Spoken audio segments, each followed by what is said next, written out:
Hello and welcome to the top 10 best regular show episodes. Let's talk about regular show for a minute. It's on Cartoon Network, and it is actually one of the funniest shows I've ever seen on Cartoon Network. It actually started with 2 in the AM PM, created by J.G. Quintel, who used to work on Adventure Time and on Phineas and Ferb.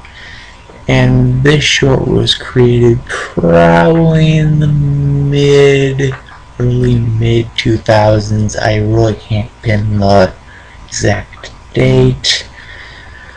Let's get some honorable mentions out of the way, wrap it up, and Mordecai and the Rigbys are the honorable mentions because they weren't as funny, but they were funny. Okay, let's get started.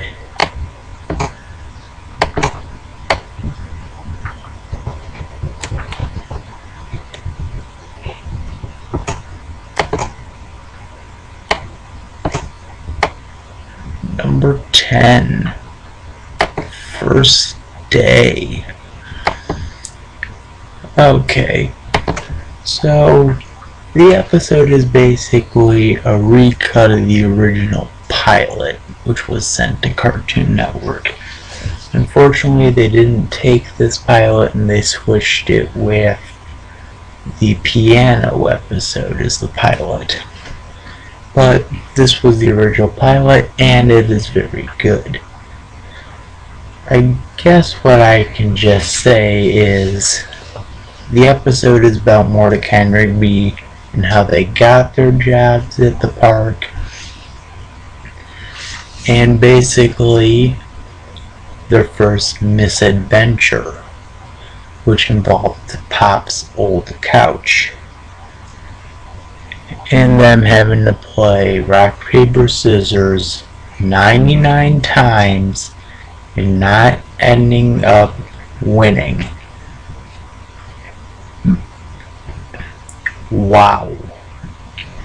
You would have to be really, really bored to play rock, paper, scissors 99 times and not win one.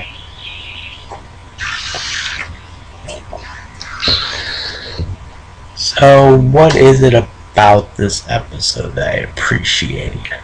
Again, it is the original pilot idea that they rehashed it as the extended opening, trimmed some parts out, and the opening itself is freaking incredible. I mean, come on, Kenny Loggins' I'm Alright, that's freaking awesome. I mean, using the song from Caddyshack, that is a good idea. The only problem I think I had was with the ending. I didn't really appreciate the ending.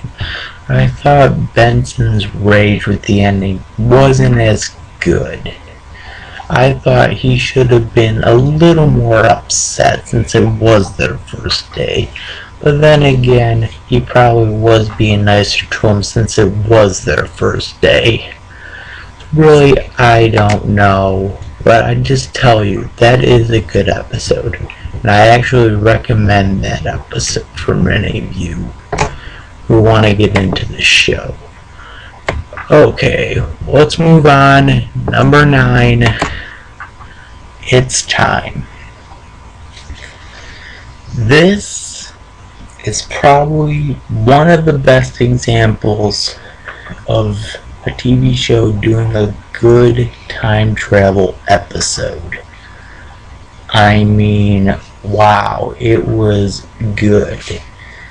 The whole episode is revolved around Mordecai getting jealous at Rigby for getting a date with Margaret and over his sense of humor. I mean, how would that equal up to a time travel episode? Well, technically it didn't.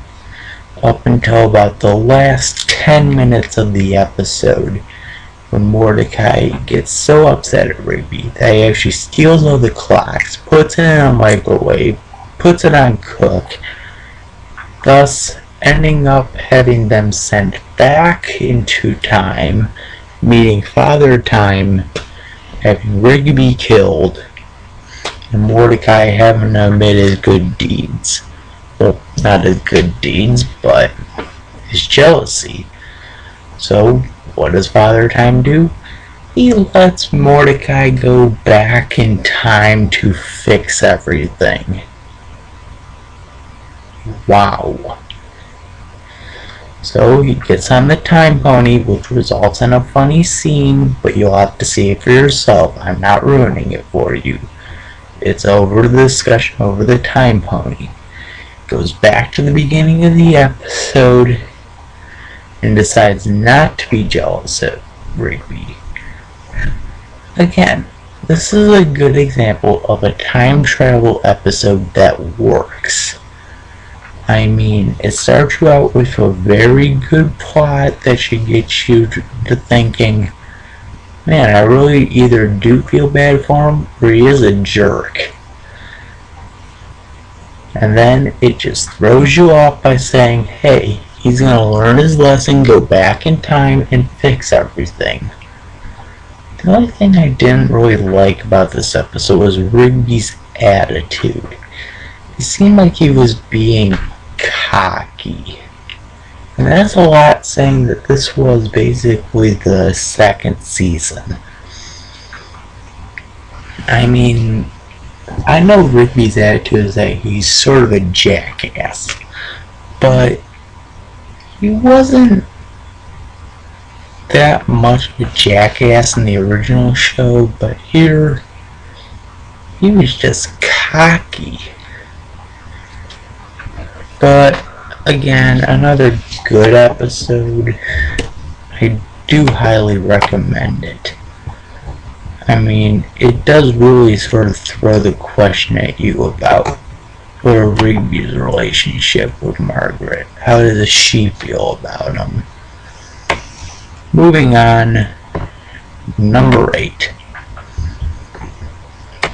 This is sort of a tie between Night Owl and More Smart. I'll start out with Night Owl. In Night Owl, Mordecai, Rigby, High Five Ghost, and Muscle Man enter a contest where they have to stand on top. Let me get this straight. On top of a billboard. And the first person who gets off loses their chance to win a classic car.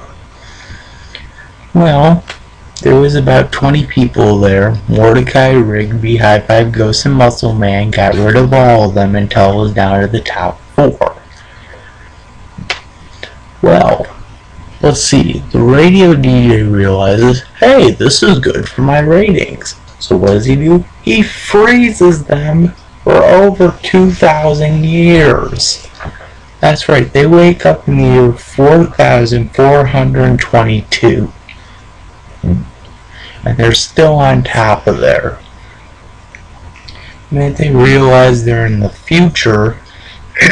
What do? They try to get out. But the Night Owl just keeps trying to get them frozen so that they'll stay longer. Well, what does this result in? Them stealing the car, going to the time machine exhibit in the museum they built somehow in the future, I'm not making this up, and have them go back in time to the beginning of the episode. Sort of follows the same rules as It's Time. But this one sort of takes a bigger twist, where you don't see the people just flow into themselves in the past. No, they end up meeting themselves in the present. The present selves are sort of shocked and awed. First of all, wouldn't that ruin the space-time continuum? Wasn't that one of the rules Doc Brown from Back to the Future told us? That if you met yourself in the past, you sort of ruin time and space for all we know it? Nah. Never mind. I guess one of the cons I have to say with this episode, though, is that the contest is sort of stupid. Standing on top of a billboard? Who the hell would do that? I mean, seriously, you wouldn't see me standing on top of the damn school roof saying, "Hey, I'm gonna win a car!" Exactly. But again, it's a good time travel episode. Just didn't have a good premise though for it. You know, the contest. I mean, come on, they could have came up with something better. But again, it's just me. The other episode is more smart, which is part of this tie. This episode is about Rigby getting harassed by Mordecai over his intelligence, until the point where Rigby buys his miracle juice and drinks it and ends up becoming smarter. Where the hell would that product exist? I would want that product. So, again, this is a funny episode. It does take a shot in reality, though, with Rigby being really stupid. But I guess what I have to say is that I didn't really like the ending of this episode. The ending of this episode didn't really make as much sense. I mean, I know it's Benson's raid, but it wasn't as bad of a raid. Same with First Day. It had a horrible ending, where it didn't end up in big rage, or it didn't end up in personal rage. But then again, it is a good episode. Really good that they actually have the ability to say that if you're really, really smart, people around you are really, really freaking stupid. So, that was more smarter in the Night Owl. Again, I couldn't choose between the two, so go with me. Moving on here. But again, I do suggest those. Number 7. Go viral. This episode takes a good beating on YouTube and internet video memes. And I mostly say probably the one that can mostly say that they're really taking a shot at are sort of like Fred. You know, Fred. God, I can't think of any other ones that they really be making fun of. But, you know, along those lines of Fred. This episode is about Mordecai, Rigby, High Five Ghost, and Muscle Man getting into a bet over who can make a better web video. It ends up resulting in Muscle Man and High Five Ghost making videos that get over 900,000 views. Really, name one person on Facebook, besides people who are supported by companies, that gets over 900,000 views. Nah, maybe it's just me. I think the only bad thing I have to say with this episode is using the song "Hit Me With Your Best Shot," but I didn't get into the ending yet. So, this episode's ending basically goes that Pops is in one of Mordecai and Rigby's videos, gets sent up into cyberspace, ends up being trapped in a digital domain. Mordecai and Rigby escape with Pops with the help of the... And I'm back. Took a little break there. Now let's get into the top 5 best regular show episodes.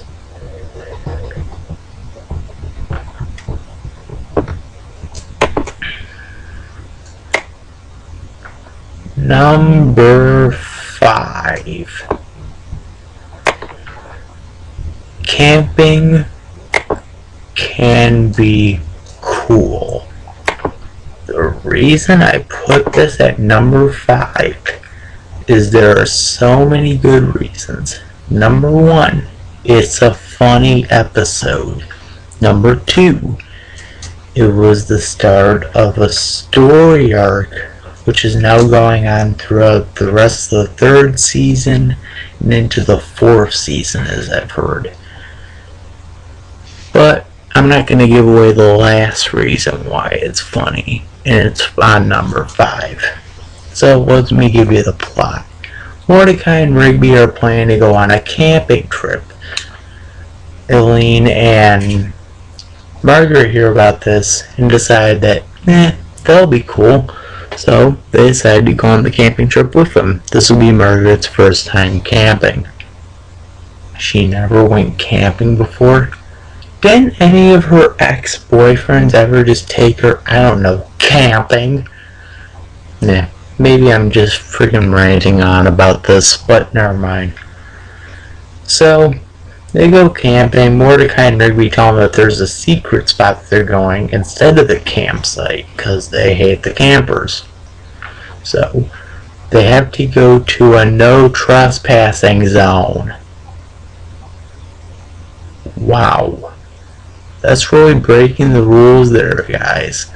I mean, it's one thing just to get Benson pissed off, but to break the rules on the law, that's another. But, nah. Moving on. So, they go to this secret spot where it's beautiful and majestic. They see a deer, they, explore the woods, they enjoy the beauty of it. And that night, Mordecai and Rigby are basically getting everything set, but they keep forgetting stuff, so the girls have to pitch in. This ends up resulting in Rigby actually thinking that Eileen's very, very cool, thus starting another story arc, which won't be really compound for another probably season and a half.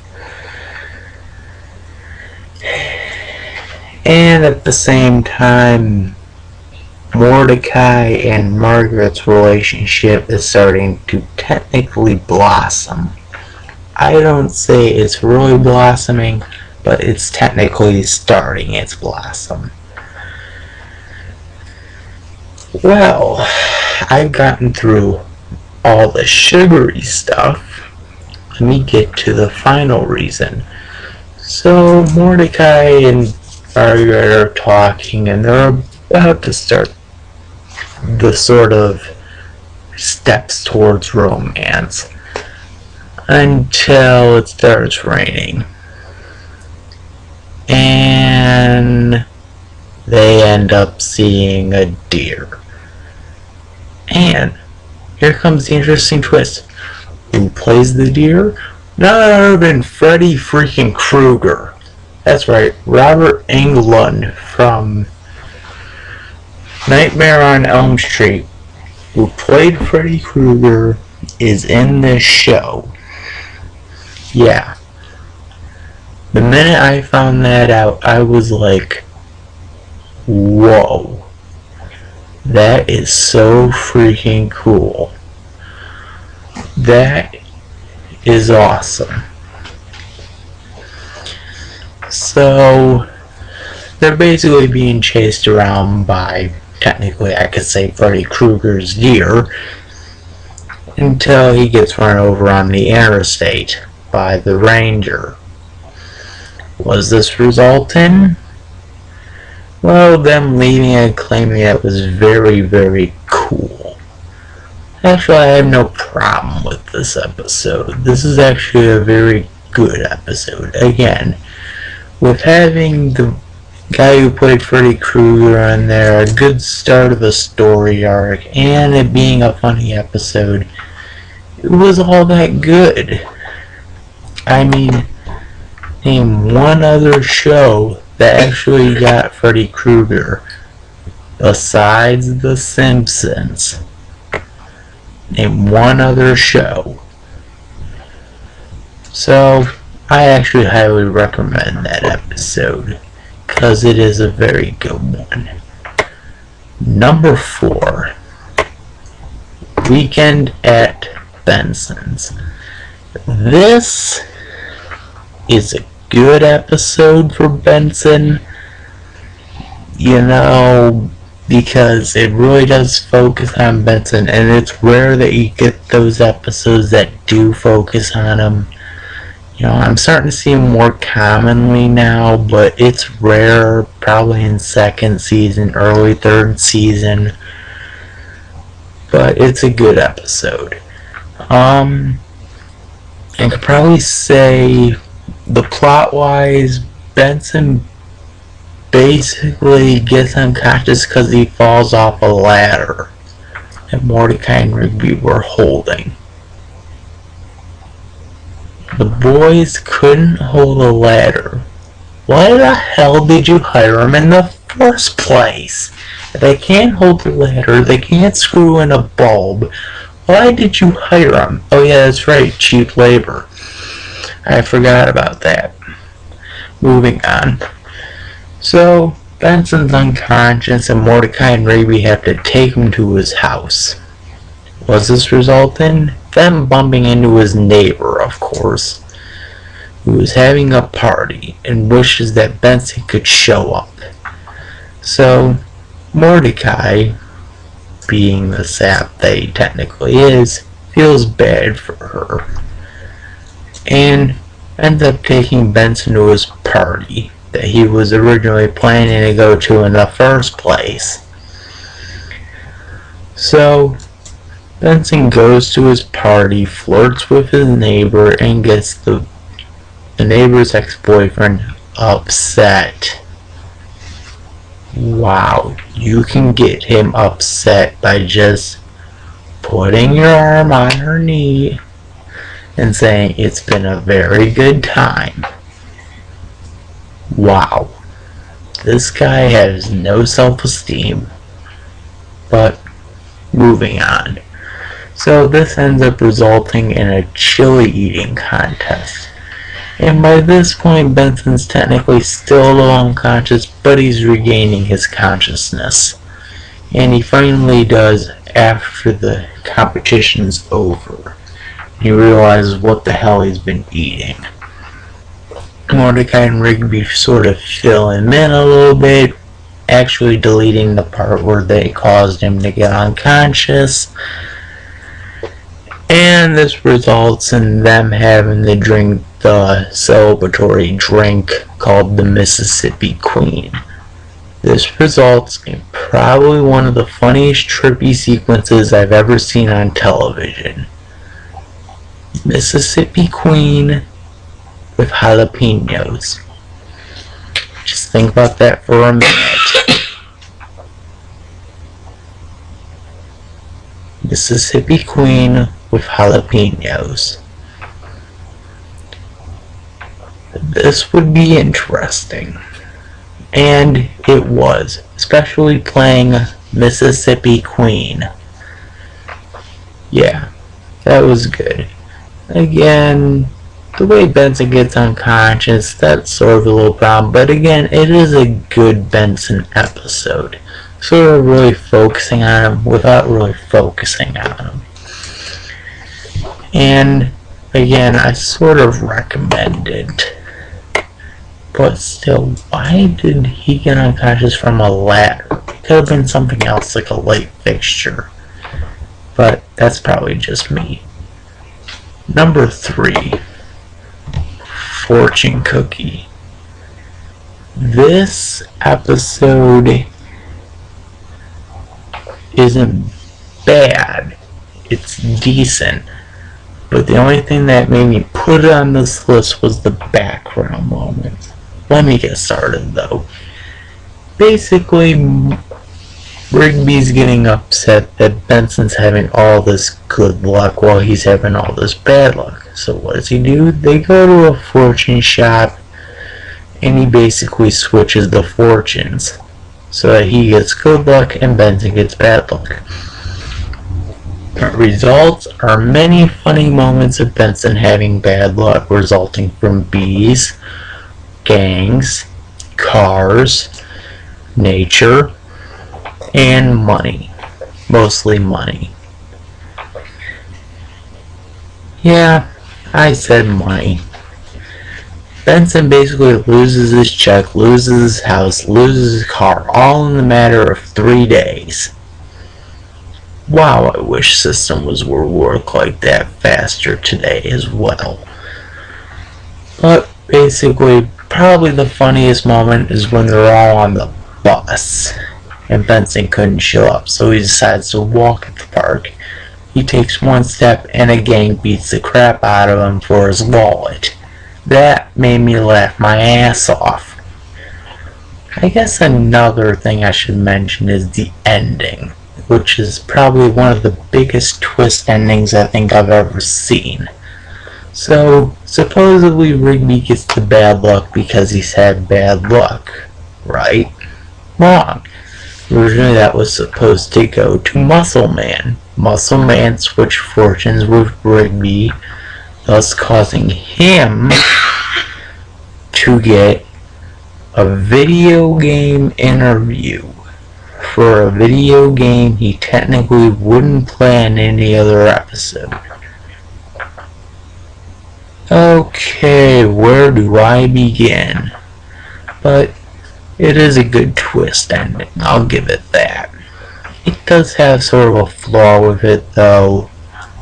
No, you could have technically noticed it in the episode, but you really didn't.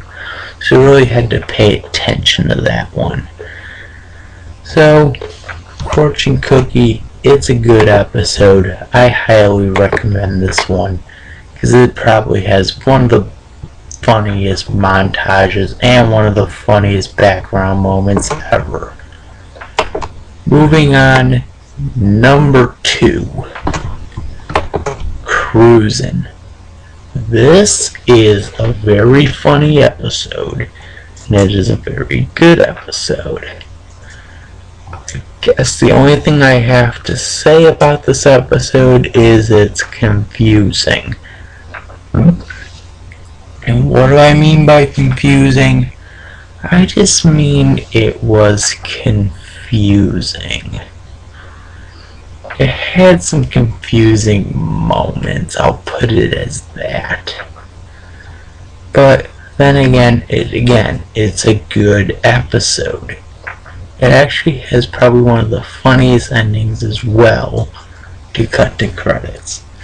But I'm not going to give that away yet. Let's start off with the beginning. So basically Mordecai and Rigby see this ad for a new TV show, which has these two guys who identically look like Mordecai and Rigby as humans, who are hitting on chicks. Margaret finds this as a little skeptical, but thus causes Mordecai and Rigby to sort of deny her into saying, "So you think we can't pick up chicks, huh?" And thus results in a war. Yeah, that's right. They have a bet over who can pick up the most chicks at night. Basically, Mordecai and Rigby versus Margaret and Aline, who is Margaret's friend. So yeah. This results in basically them having the golf cart at first, which turns out to be a failure. And then them having to borrow Pop's car. I didn't even know Pop had a car. First of all, if Pops had a car, why in the holy mother of God in the pilot was he not having a car?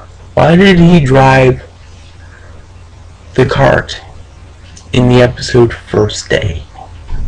Why? And again, I'm just being skeptical again. So basically, they're driving around, they pick up two chicks, but they don't get their numbers because they were trying to make their boyfriends jealous. Oh, that sounds like another episode, but I'm not Hello, I'm Tony Rasmussen. Today we're going to review Sonic the Hedgehog.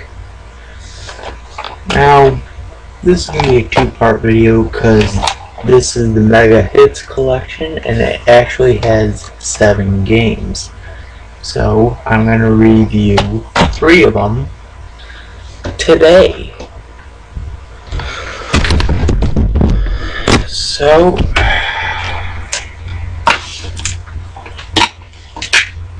pop this little bastard in here.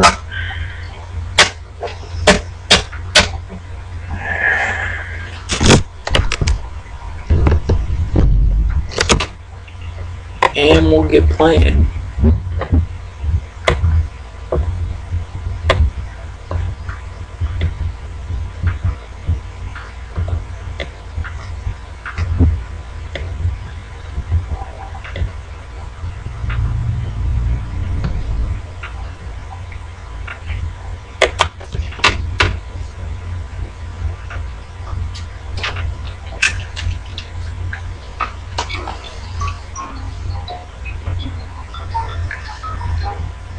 Oh, the GameCube brings me back memories. Memories. I apologize for the brightness. The TV's not configured, so you might see little glimpses here and there. But I apologize. I'll hopefully have everything fixed.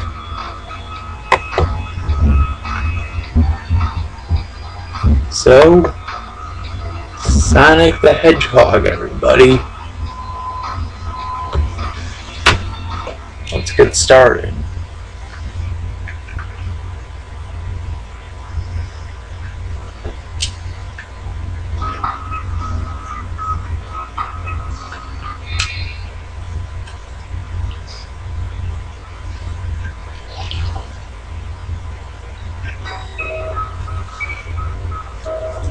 First game review we're gonna do is Sonic the Hedgehog, released 1991.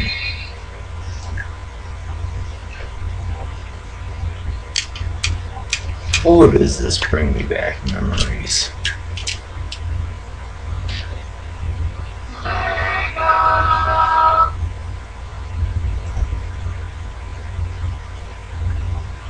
That's a short.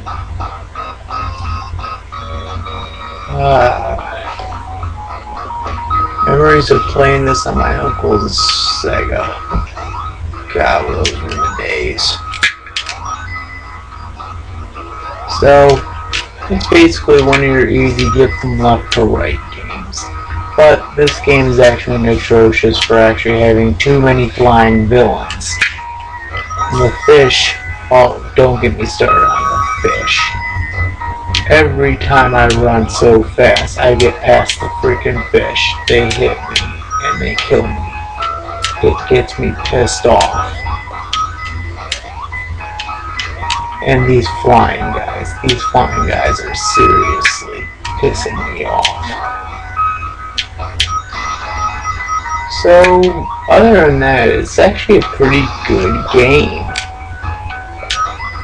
And I know many of you say, well, duh, it is a good game because it's Sonic the freaking Hedgehog.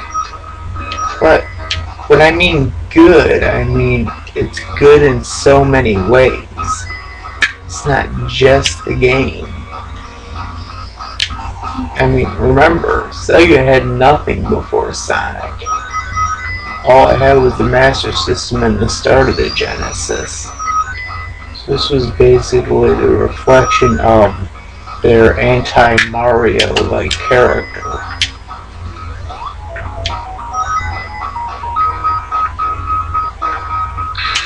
Oh, let's go for the ring.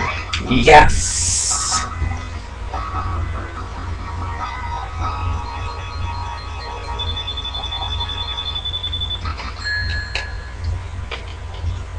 Okay, so let's play this bonus game. Okay, I'm getting rings. Anything else I can do in this game? Okay, I'm rotating the whole board. Okay. Oh, no, I don't want to be there. No, I don't want to go there. Thank God. Okay. I'm going to try to get this.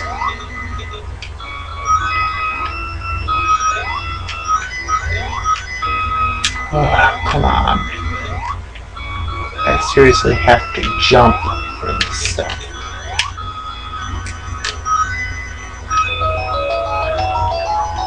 Okay, I don't know what sound that. Oh, come on! That's freaking load of horse crap. Oh, 68 freaking ranks, and I didn't even get the freaking diamond. Load of ass.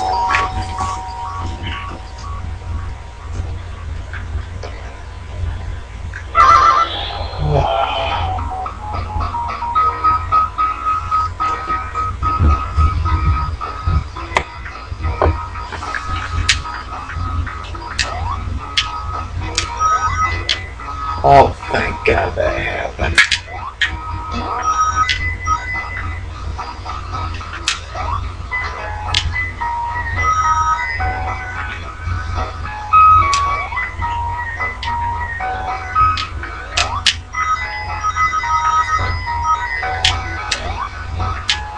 So I'm only going to show you basically the first stage of this game.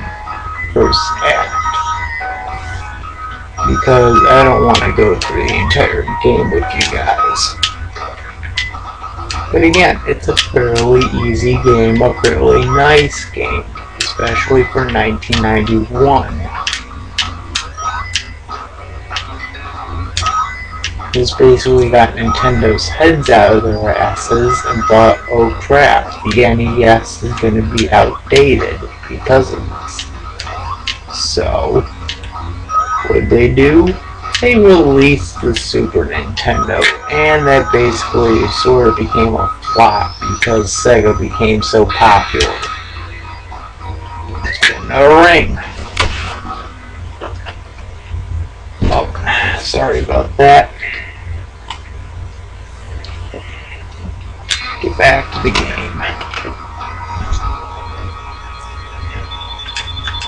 Now let's try to get the diamond this time. God.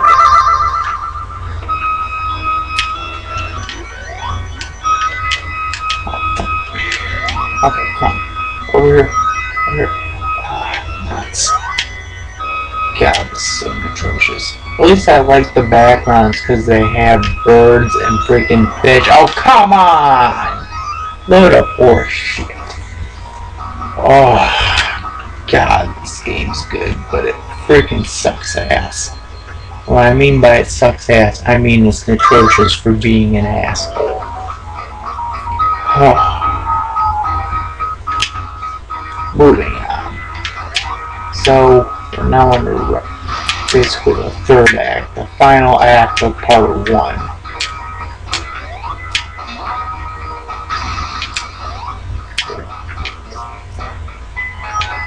So yeah.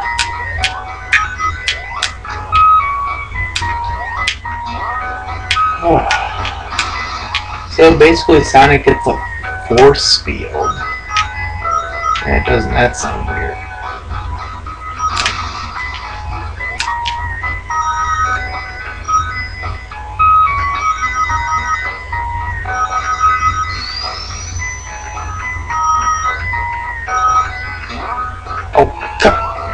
Yeah, those bouncy things really piss me off. I am really sick of those. I played this game for the past 3 days. And those things have always pissed me off. So these spikes.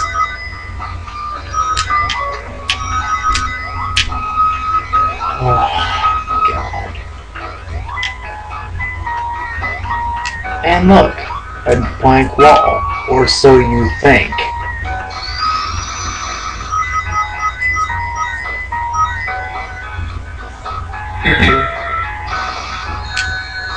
Oh, goddamn spikes. One. Come on. We can do it. And now we're at Robotnik. And I have to say, this sucks. Because you don't get a free freaking opportunity to beat his ass.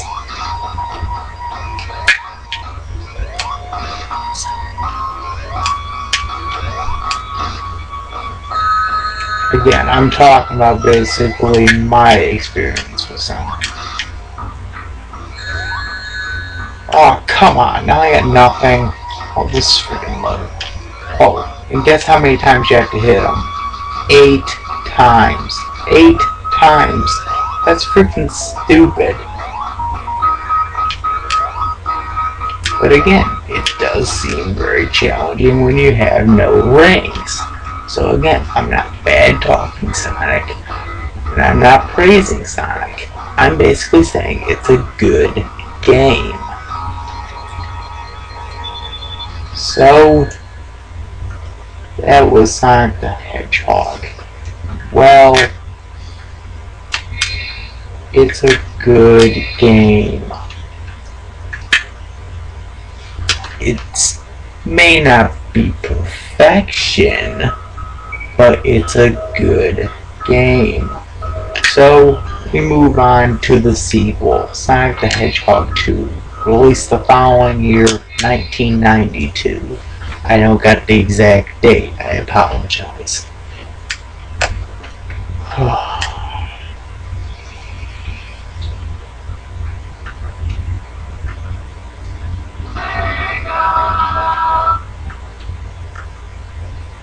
Oh, those choirs always get me.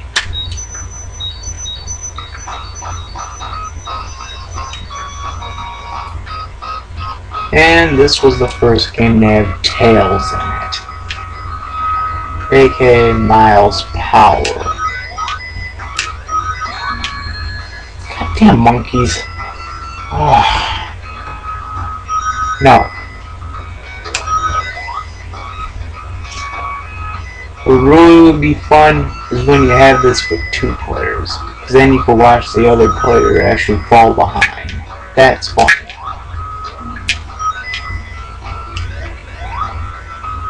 So, let's see what would happen if we had 2 players.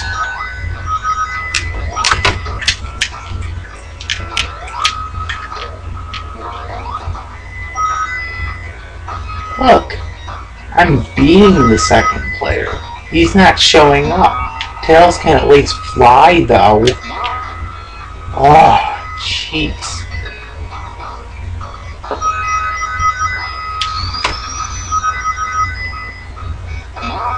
Oh, what the?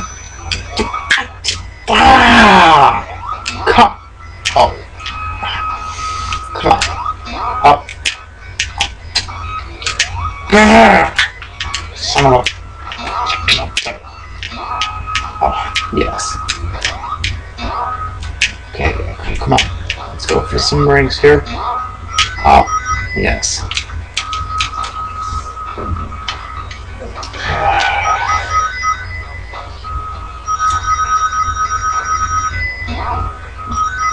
Okay. Yes. I noticed there was rings up there too. Don't have to remind me.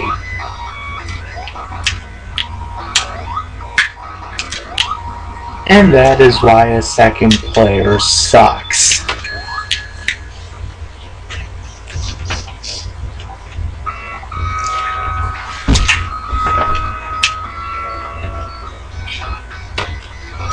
Now for this one, I'm actually going to compromise by showing you 2 levels.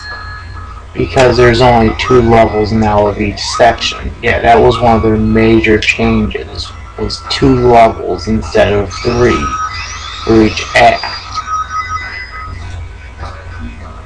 So basically you get 2 acts instead of usually 3. So I basically just screwed up my own line. I apologize.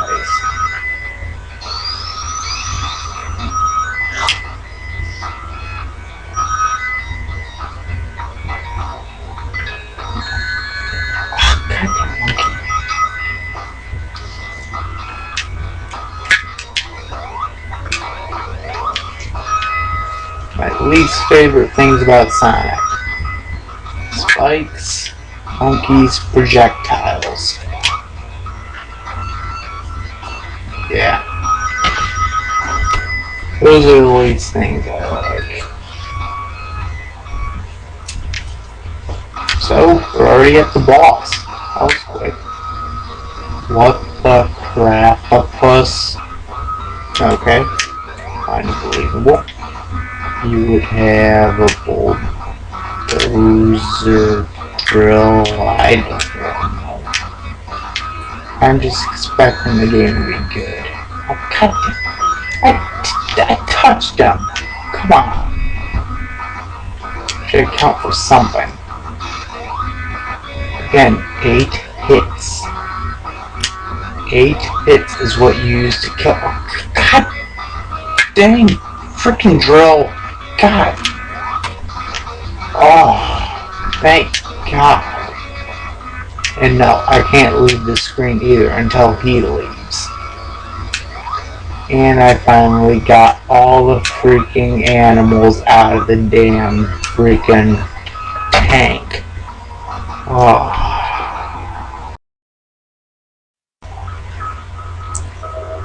And now we move on to Sonic the Hedgehog 3. First of all, let me just get one thing straight. These controls on the menu screen are very, very touchy, so you like move it down like this, you're gonna get like everything just like scrolling very fast. So, but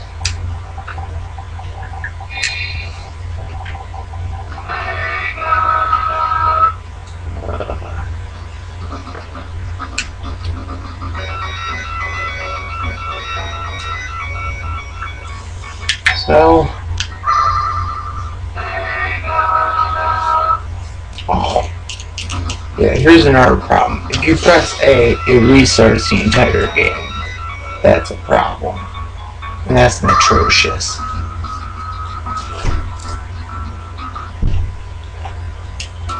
But pausing this scene, oh no, you can't do that. The scene where Sonic becomes Supersonic, you cannot pause nor skip. Well, you can pause, but you can't skip. This game was released in 1993, the following year from Sonic 2, and it was the first appearance of Knuckles. Now, there's actually an interesting rumor with this video, claiming that there had been music done by Michael Jackson for this video, but they didn't use it due to the molestation charges at the time. Yeah, that seems pretty interesting, but is it true? I mean, it was technically just a rumor, but it's actually been proven true that Jackson did do work on this game.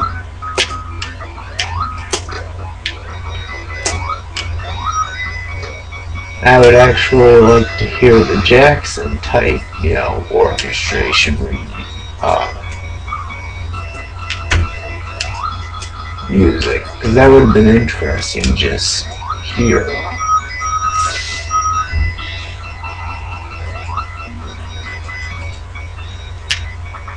Oh, and this guy here in this video right now, you can kill him with good freaking luck. He'll take away all your freaking coins. Sonic's in hell. Surprised? I know I wasn't.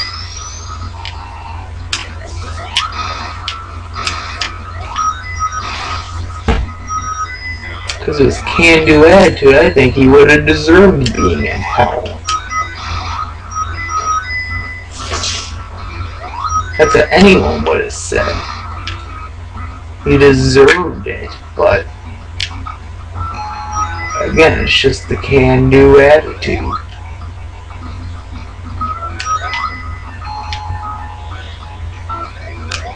Oh yeah, the water scenes are atrocious too for being, well, just freaking stupid.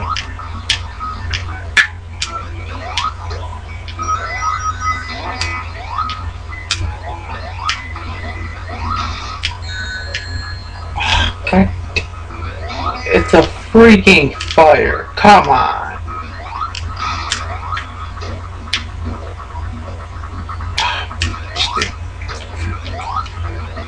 Fire. Fight fire with fire. Have you ever heard of that? And it doesn't happen.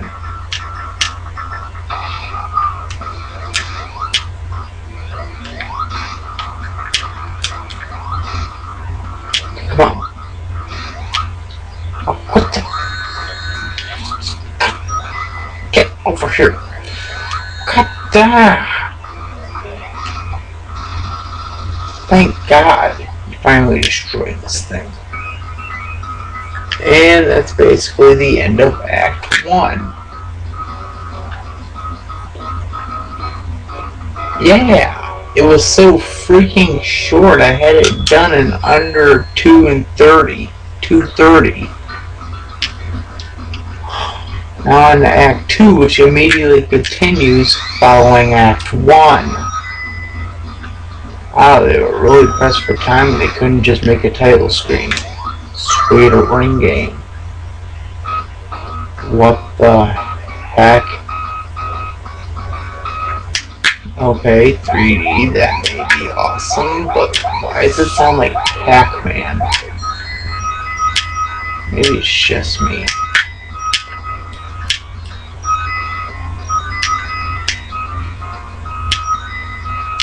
Why did the blue balls suddenly turn into rings?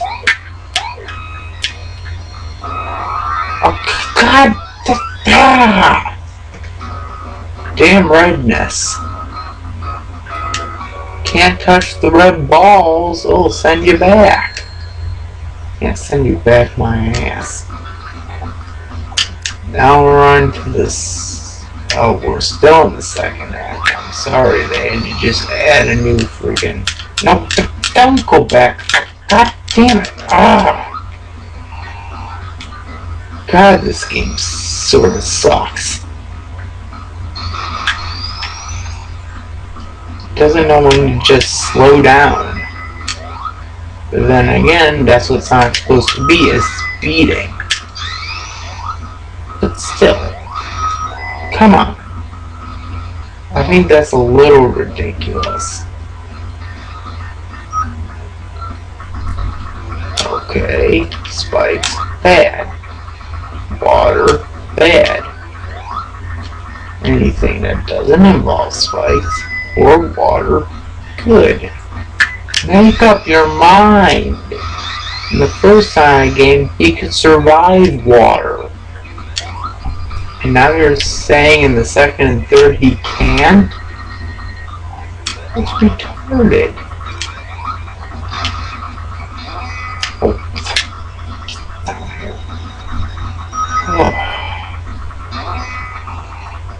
Those freaking bouncy things are gonna get their asses kicked. Goddamn bouncy things.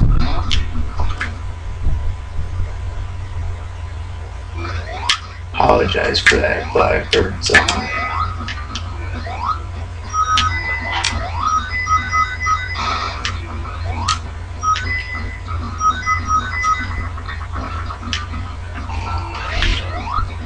Okay, come on. Oh, thank God. Tails got his ass kicked. That's funny.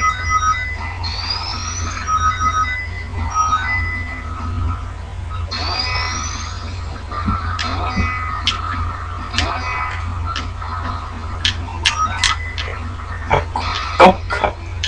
Disappear? Are you freaking serious? Disappeared on me.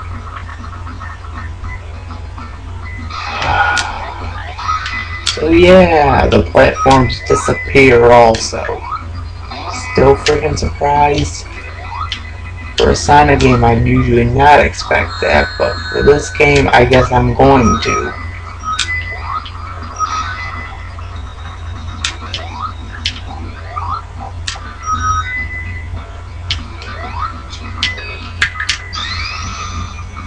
Goddamn rocks. Oh.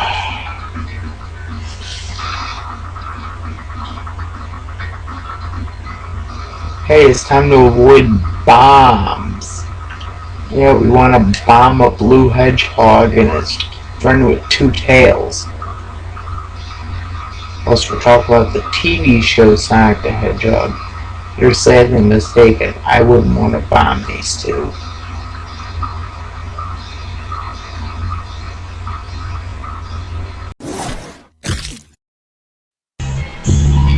And we're back with Sonic Hedgehog Review Part 2. Now we're going to take a look at some of the unfamous Sonic games. We're mostly going to take a look at probably one of the last ones of the 90s, and we're going to take a look at some that were released in between certain Sonics. So,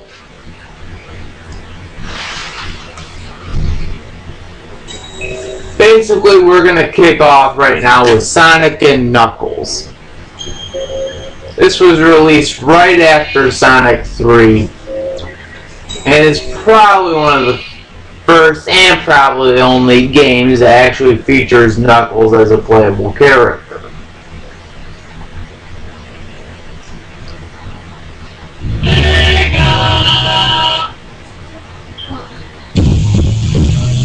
Oh my God. Look at those sprites. They look exactly the same. Look at Sonic, Knuckles, Sonic, Knuckles, Sonic, Knuckles. What's the difference? Oh, I don't know. Maybe it's the hairstyle. They still look the same.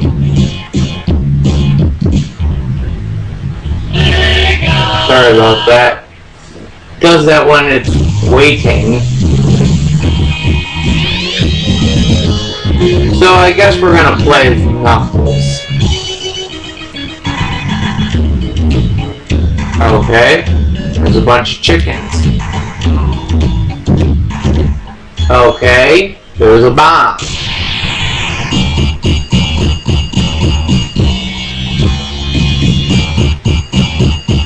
Okay, Robotnik's a robot now. Interesting.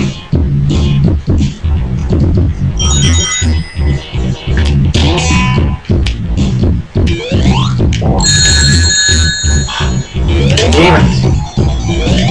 I'm actually good. This is a hard game. I'll put it like that. Oh, thank God for fire.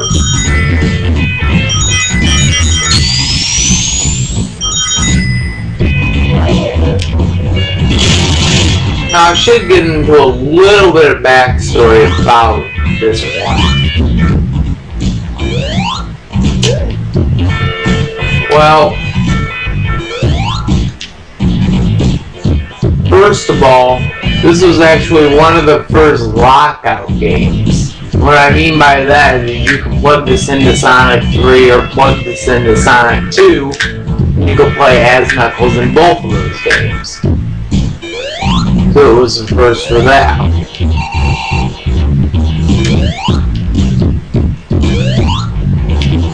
Oh yeah, I forgot about this. Yeah, Sonic can climb, Knuckles can climb a wall. Surprised? I didn't even realize that. I am so freaking stupid.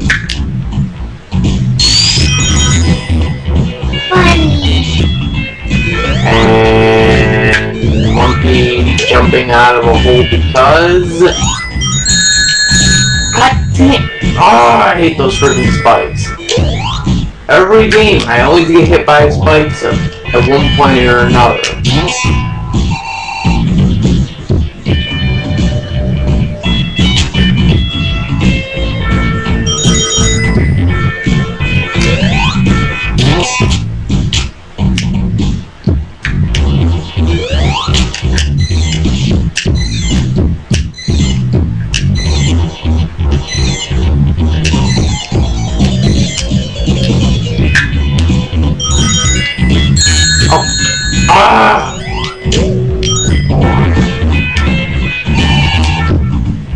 versus those purple guys from Sonic 1.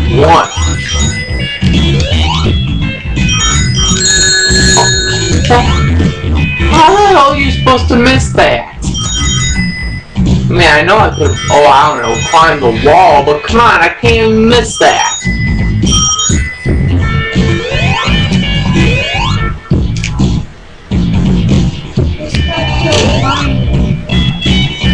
Oh great, now I'm stuck to a line.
This one is very freaking difficult.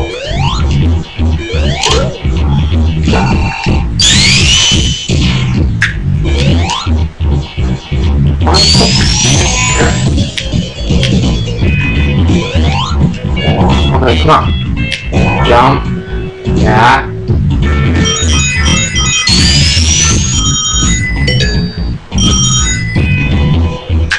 Okay, so I'm already at the boss. God, that was difficult. Oh, come on! He's chopping wood. How hard is it to get someone who's chopping wood? Oh, come on! That's a load of horse ass. Oh, thank God.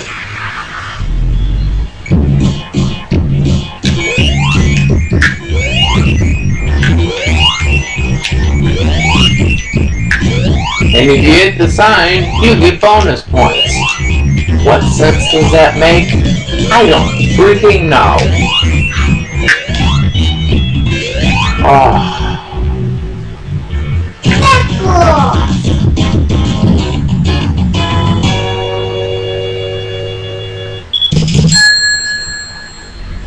Have you played this?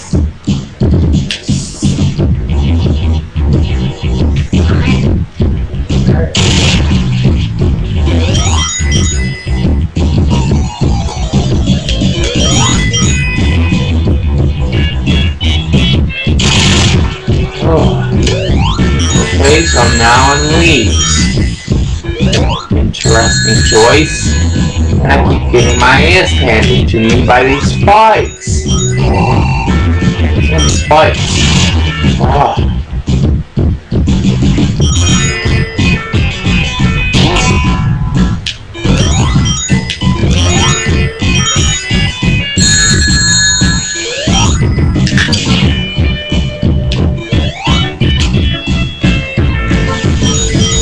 Yay, like I really need a mushroom cloud to be my freaking umbrella.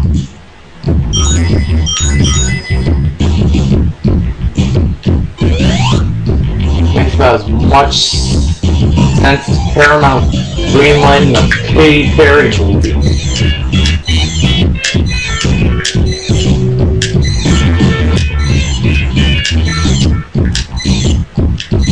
Seriously. Oh, come on! That's a load of ass. If I would have known that was there, I would have probably avoided it. Screw this game. God, I'm almost done.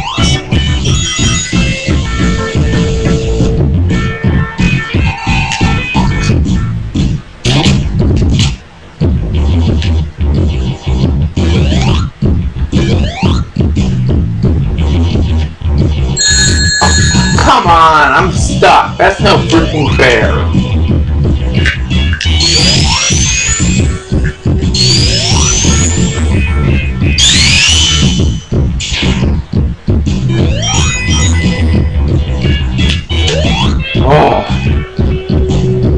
chickens. Oh, come on!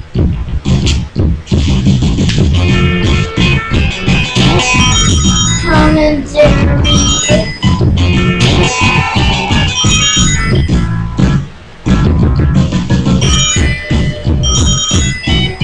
Wow. I've hit the peakness of fastness. Hopefully there's nothing bumping me, hitting me out of my way.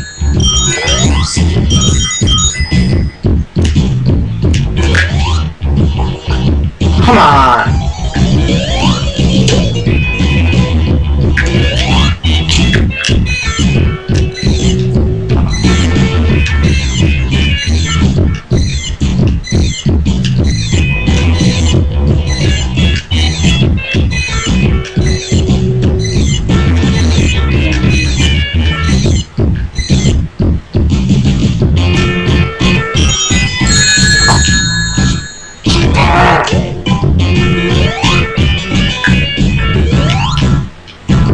Okay. I don't know why that was put there. I don't care why it was put there. As long as I'm getting somewhere, I'm good enough. Oh, come on!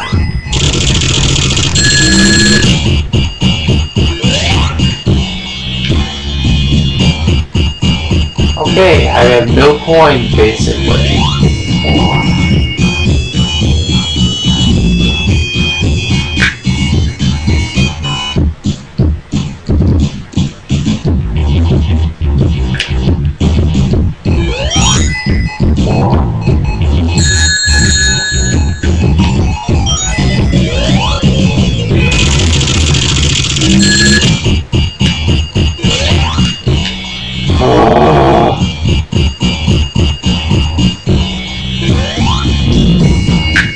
I give up.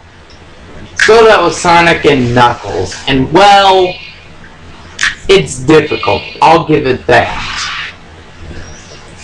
It's freaking difficult. I don't care what you say, this game is difficult as hell. So moving on, Sonic 3D Blast. And I should get into a little bit of backstory with this one.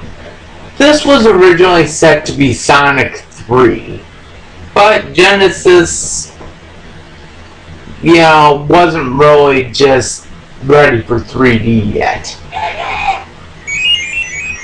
That was interesting. Okay, back to my story. So they held it off until about near the end of the Genesis life. And then they suddenly decided, you know what, screw it. Plus they also deemed it was too difficult for the players, just like they did the same thing with Mario 2. They changed Mario 2 and they also got rid of the original Mario 2 until about 1994. But since we're not talking about Mario, we're talking about Sonic. And I'll get to that story with Mario 2 a little later. Let's start. Birds. Why do these look like angry birds to me?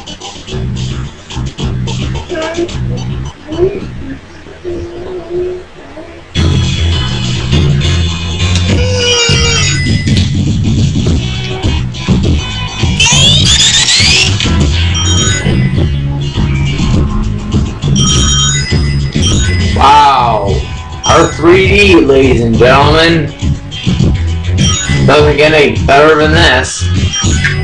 Look at Sonic. Doesn't even look like a freaking hedgehog anymore. Looks like a bunch of freaking circles. Oh, and get this, you have to collect birds. Why would you want to collect birds in the first place?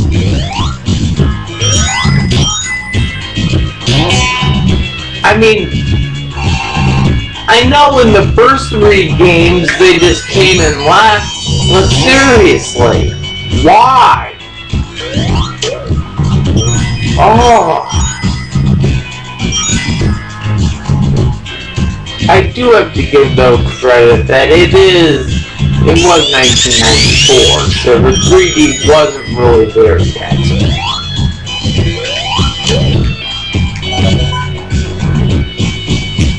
And again, this was predating PlayStation and also predating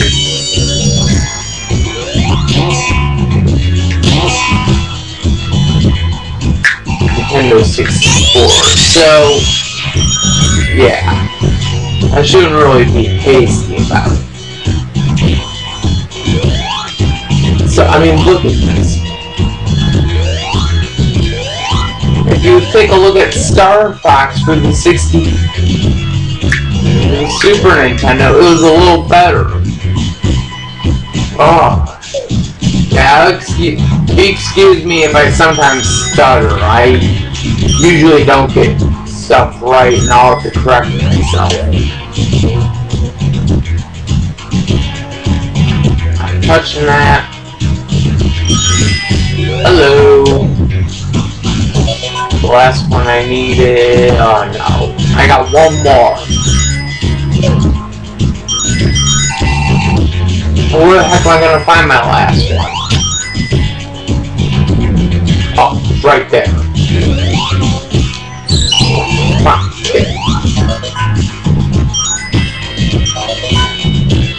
Hey. Got all of them.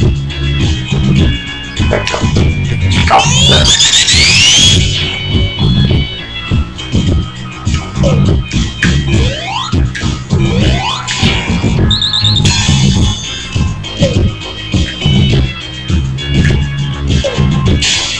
Controls are really loose on this game. Move the joystick once, and you're like sliding all over the place. And I'll deem it right here because, well, this is difficult.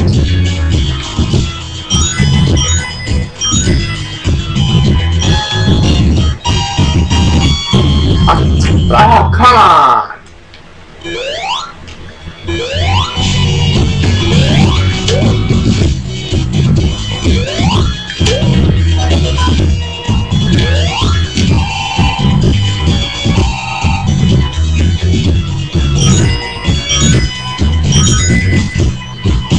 Oh. Hey, where's the other guys here? Come on.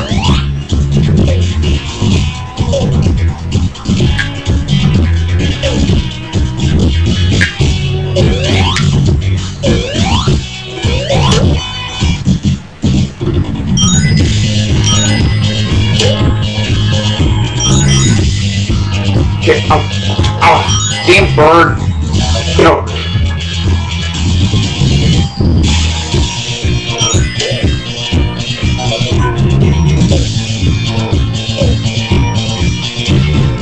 Oh yes, you can't kill those. The one thing you can't do, you can't kill them. And we're back from our little break, ladies and gentlemen.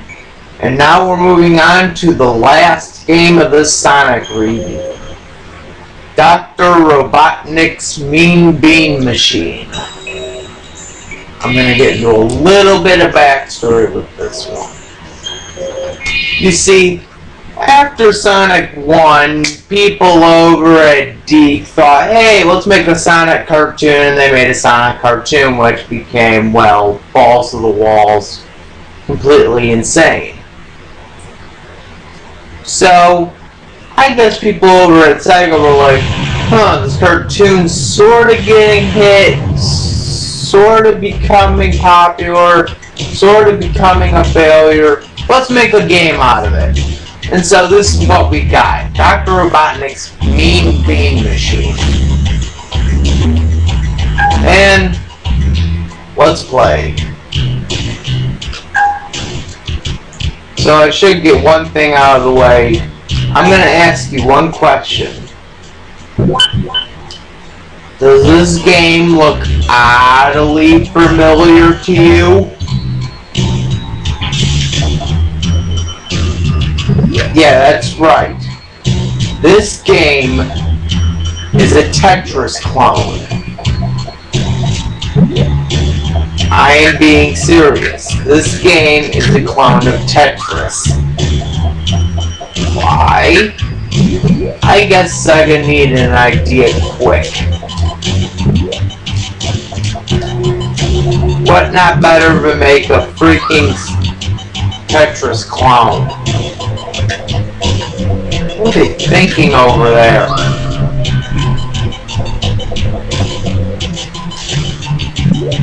Oh, and I should get started on the freaking gameplay. Don't even get me started on the gameplay.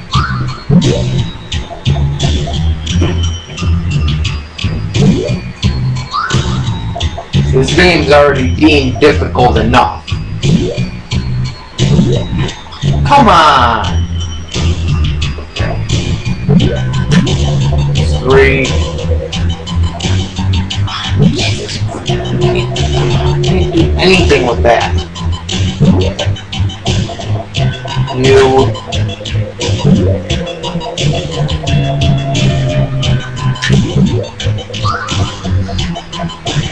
You gone.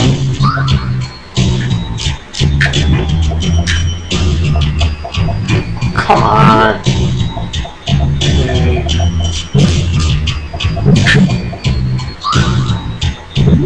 One more, come on. I need one more red. Oh, come on! Okay. Try it out.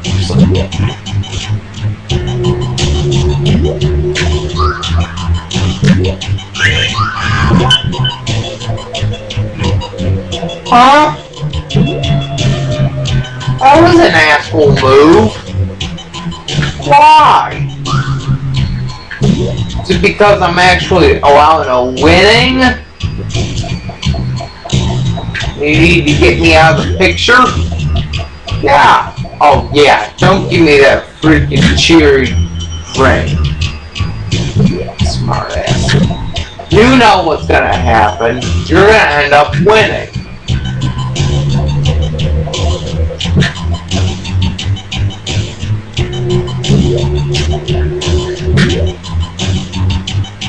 Come on, I need one more purple. Come on. I don't want any more yellows. One more.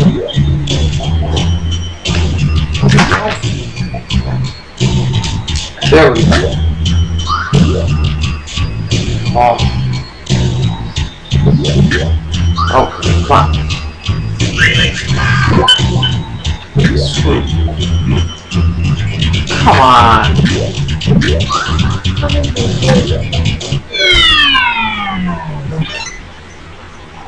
That. Stop. Yeah. Screw you, robot. God. I can't even get past the first stage. This game is difficult.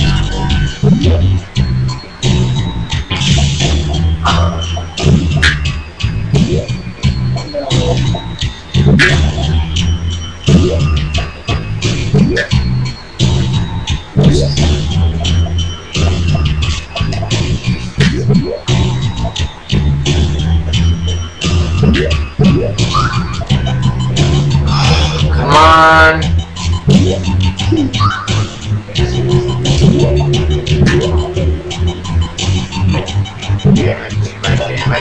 Damn it.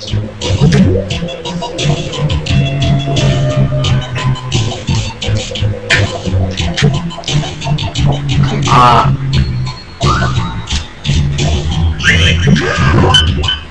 Oh great. Now I can't do anything. Come on. That was mean.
No, I didn't want that.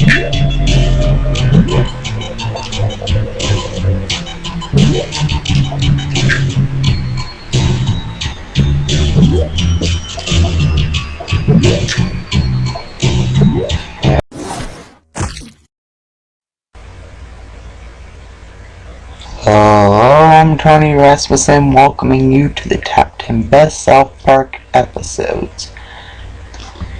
And for many of you who already know the origins of South Park, and for many of you who don't, I will leave a description of the first two original shorts in the description below.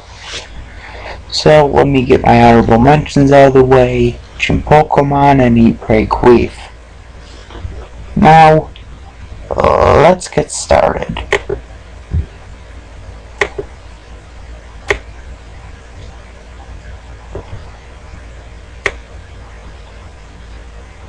Number 10.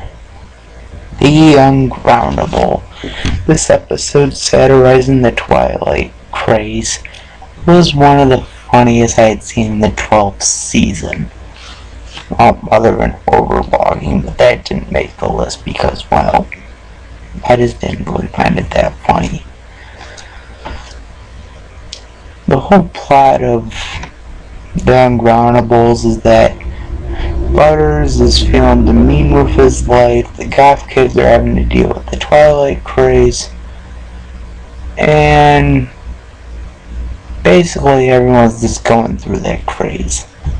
You know, the craze of 2008 thanks to that damn movie. Oh, I despise that film series. This episode actually has a bunch of my favorite scenes in the 12th season in it. There's a scene with Butters and Cartman, there's a scene with the goth kids kidnapping the leader of the vampires in South Park. And I guess I can just say there's a scene with the burning down of Hot Topic. That was funny. But I guess if I had to say there's one thing I like about this episode, that Traymat was actually taking a risk. And that when they were doing this, they decided to just make the focus on the goth kids as well as Butters, but Butters is one of the main characters. Goth kids you rarely see in certain episodes. So, yeah. It's a good episode. I recommend it if you find it online and, watch it.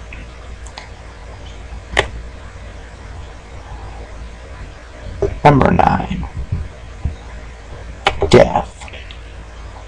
This episode is basically the pitching, technically, I don't know how that would work, to the South Park movie. This was technically a washed down version of the plot of the South Park movie. No musicals, no 399 curse words, no 128 offensive gestures. It was just sort of a washed down version of the movie. So, what do I like about this episode? 2 names. Terrence, Phillip. Those two are the funniest duo I have ever seen, probably on television. I mean, whatever they do, it either has to begin with a fart or end with a fart. That's the way it has to be, and it's funny. basic plot of this episode is that the boys are watching Terrence and Philip, and Sheila, being her personality, you know what I mean, screw that, basically starts a protest over the show. And when they finally get the show off the air from Cartoon Central, parody of Comedy Central, haha, big laugh, they end up putting on reruns of Who's the Boss, which gets Sheila upset again, and they go riot, picketing, protesting again.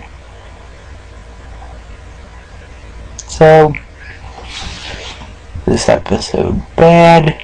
No. Is this episode good? Yes. And, again, I recommend. Number 8. Cartman gets an anal probe, aka the pilot. What is it that I like about this episode?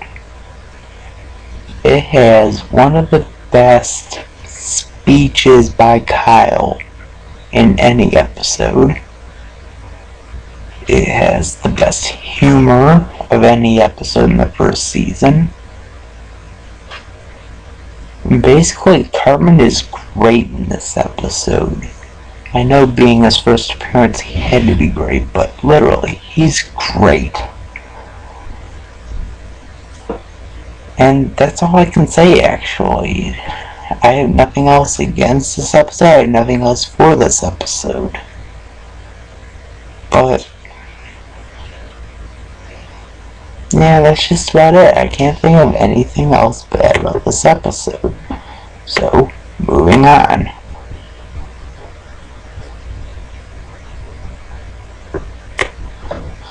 I'd dread to say I recommend that episode. Especially if you want to see the first. Number 7.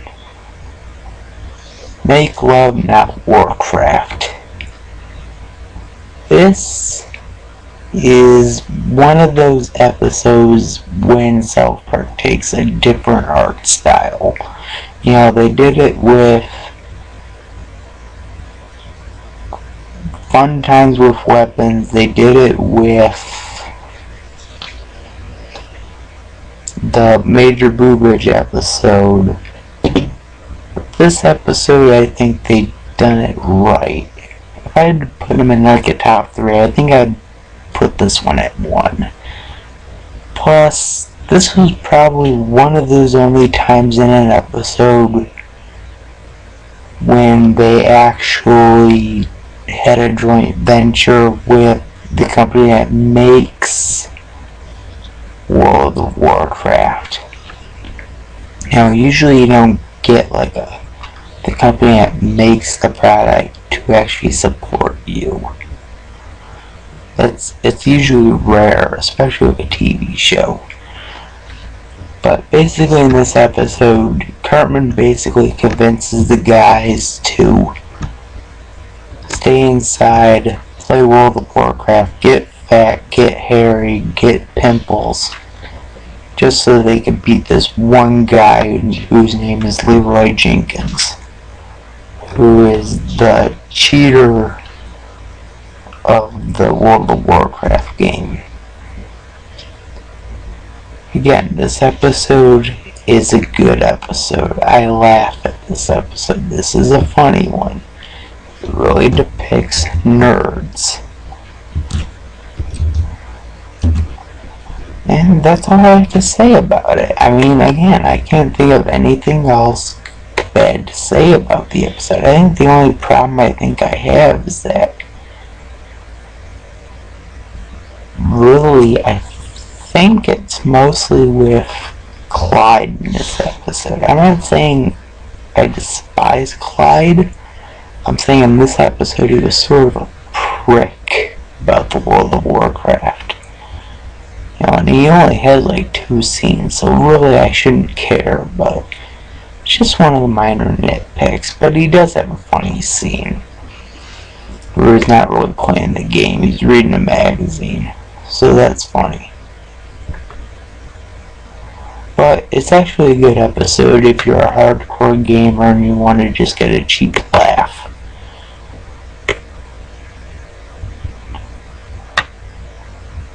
Number 6. All of the Coon episodes. Yeah, that's right. I'm talking about the Coon 2 Hindsight, Coon vs. Coon and Friends, and Mysterion Rises. Where do I begin with these episodes? These are the best episodes of South Park I think I've ever seen.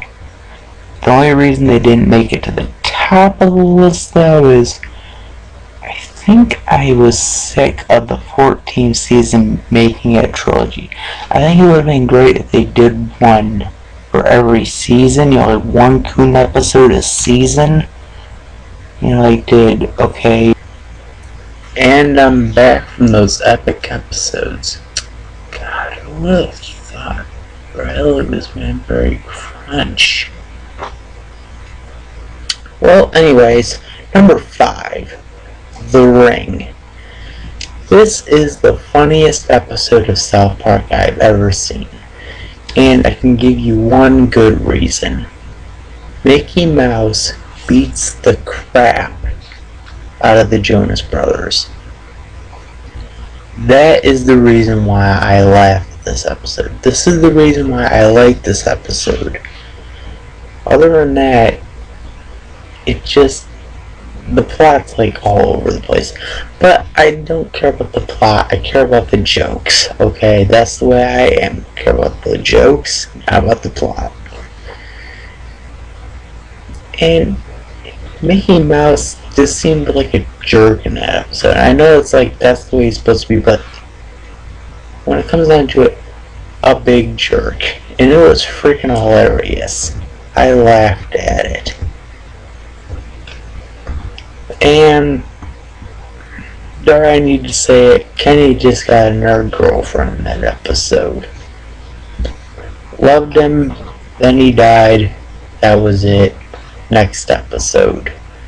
And she doesn't even make another appearance in the rest of the season or the rest of the series. That's how amazed I am. Well, moving on. But is it a recommendable episode? Yeah, I recommend it. If you want something to at least laugh at for a while. Number 4. Now, with number 4, I'm going to say, like, if it's a 2-parter, I'm going to count them as one whole episode. So, if you're going to say, oh, you should just pick between the parts, no. I'm going to count 2-parters as one whole episode. Because that's just the way I am. I think it's just all one great episode.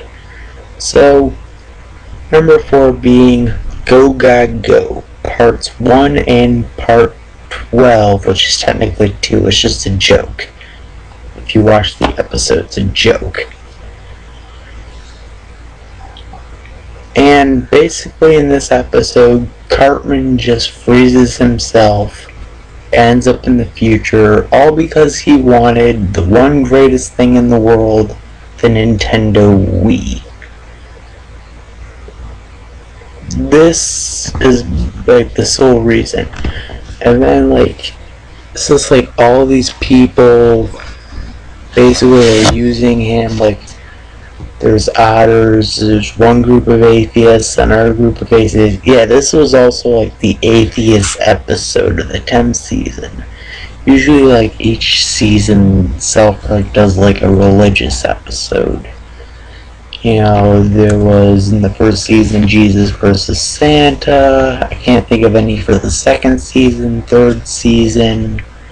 There was Jubilee. Fourth season. There was Do the Handicap Go to Hell. It's like every season they just do a religious episode.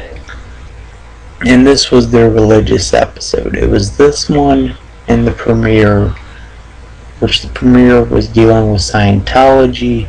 These two episodes were dealing with atheism and Christianity. But I have to say, my favorite line in that episode is, those two episodes, I mean, was Cartman, he gets the Wii, he's still in the future, and he's trying to hook it up to the TV. And the guy's basically telling him that he can't hook it up. And Cartman's like, are you serious? I just went through all that trouble just to find out I can't hook it up. And, he just throws a fit, and then someone, I can't remember who it is, comes in. She's like, what's wrong? And Cartman's like, I've been waiting 500 years to play Nintendo Wii, and if I don't get to play it real soon, I'm gonna bust a nut. And it was just so funny. Every time I see that scene, I laugh my ass off. It's just like the best reaction you can ever get. Just like saying, I went through all that trouble just to get this, and it doesn't work. I go through that all the time, and I just say, are you freaking kidding me? I went through all that trouble for this, and it doesn't work. So, these are two episodes I sort of recommend. I say if you're just someone who wants to make, laugh at religion, or if you just want to see Cartman messing around with Wii. Those are just episodes if you like that stuff. Recommendation. Number 3. Cartoon Wars. Again, another two-parter, I know. I just couldn't think of any other good episodes that I thought was funny. The only reason I actually chose this one was because this is probably the biggest rip on Family Guy I've ever seen in a TV show. South Park did it so well that I've actually heard that they've gotten flowers and congratulations from shows like The Simpsons and King of the Hill. Because basically, as I found out, all the other animated shows hate Family Guy. Yeah, I just found this out. And part 1 was great, they got all the letters and stuff. So Trey and I guess decided to sort of give a little ode to, basically their friends from the other studios, again, Simpsons, King of the Hill. So, what did they do? Okay, we're into part 2 now. And Cartman's now at Fox. Who does he meet? Bart freaking Simpson. That was awesome. I was shocked. Maybe I have one nitpick saying that they didn't get the voice actor. Like, they could have had, and here's the big shocker, Bart's played by a girl, you already know that, so they couldn't get her to come in and just do a few lines. So I guess it was probably either Trey or Matt that did them. But they did actually a good rendition. That was great. And then on top of that, they had the King of the Hill staff during the scene where Kyle and Cartman are fighting. So that was great too. But those whole 2 episodes are mostly just over.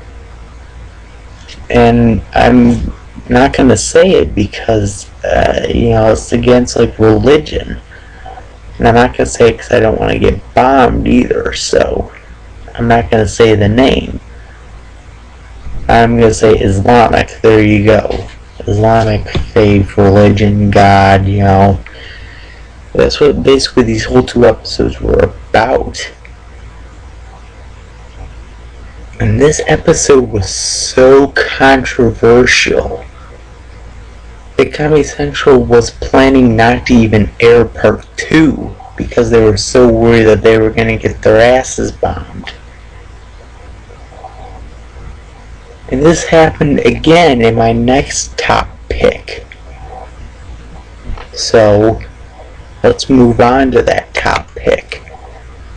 Because this is like an epic story. Epic proportions. Number 2. 200 and 201. So again, I'm sort of continuing off from Cartoon Wars. And I'm going to recommend Cartoon Wars if you hate Family Guy or if you just want to like the episode. For 200, it was the 200th episode. And as I heard from the commentaries I listened to, Trey and Matt decided this is technically considered the clip show of the series. Not like, you know, the one in season 2, but this clip show was more or less basically bringing back everything that made South Park what it is. So like bringing back Scientology, bringing back Tom Cruise, and bringing back one of the most controversial things ever. The Islamic religion again. And again, I'm not going to try not to get bombed here, so I'm not going to really talk about it as much.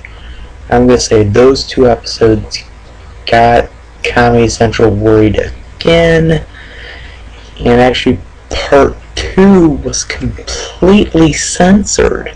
They censored out the last speech, they censored out Muhammad, well, I didn't say it, I'm going to say it, I didn't mean to say it. Also the Islamic religion figure again. And basically when I listened to the commentary, they censored the whole entire commentary because Trey was saying like the reason why it was censored. And I'm like, you know, this is Comedy Central. They go balls to the walls on certain stuff. But when it came to the Islamic religion, they were just like, oh no. Mind blowing. But no, I did not say the M word. I don't want to get bombed. See ya. But another great thing about this episode is, again, it does reflect on all 200 original episodes from like every past season, and it does sort of shine a light on previous, you know, questions like who is Cartman's father, which Big Shaq is Scott's dad, who Cartman technically killed. So basically Cartman killed his father. Wow. But, you know, like, I'm just still upset over that. Hello, I'm Tony Rasmussen, not showing you my black background this week. And today, I want to give praise to a show. It's no fact that Spongebob delighted and entertained us all. I mean, talk about a show that had the right balance of comedy with the right balance of animation and the right balance of reality. And if it was still on today, I'm sure it'd be delighting and entertaining every single one of us. God damn it, they're still on! Oh, I really wish Nickelodeon would let SpongeBob up and die so we could talk about how great of a show it was. But instead, Nickelodeon wants to keep milking this show until it goes freaking dim. So, you're all gonna hate me for this. This is my SpongeBob SquarePants rant. Let's begin. And yes, that is true. They are heading in their 9th season starting this Saturday.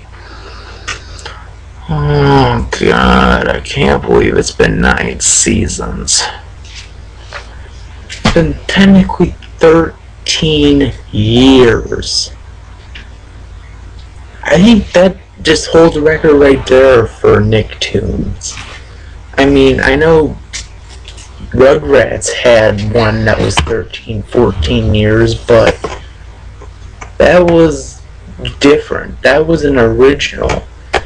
This is just something that came out in the late 90s, so it was technically still considered one of the originals. I really don't know. But my main question wasn't SpongeBob funny? And the real answer to that is yes. Yes, it was. And let me give you a prime example. The first 3 seasons were funny. Okay, no doubt about it. It was smart, it was clever, it was witty, it was funny.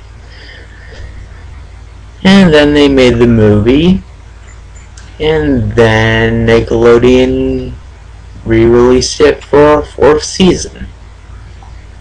Why they renewed it for a 4th season, I have no freaking clue. Because originally the movie was set to be the finale. But, you know what? Then these geniuses at Nickelodeon just thought, the movie was a success, but not big of a success. But you know what? Hey, let's go on for a 4th season. And so they renewed it for a 4th season, but they forgot one simple thing.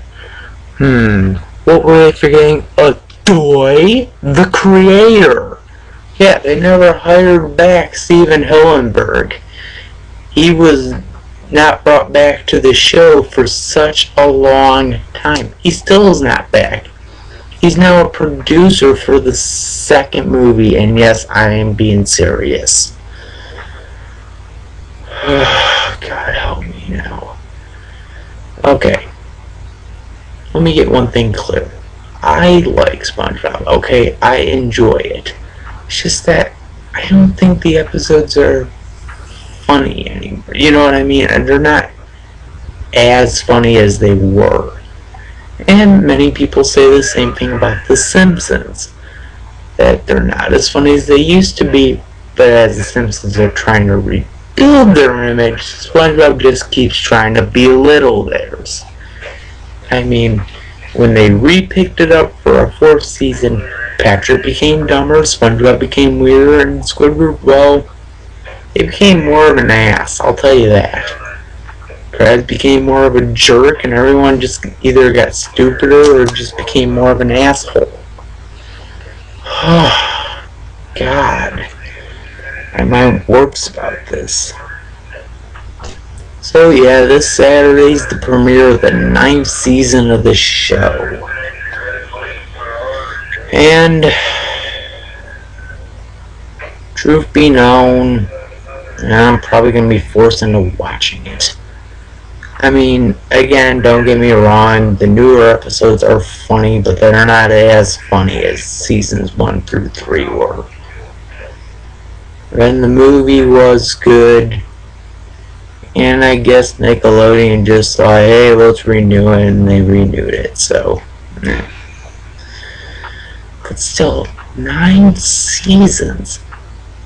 Fairly Odd Parents is on their 7th season, and you can already tell it's heading on its last leg with Poof.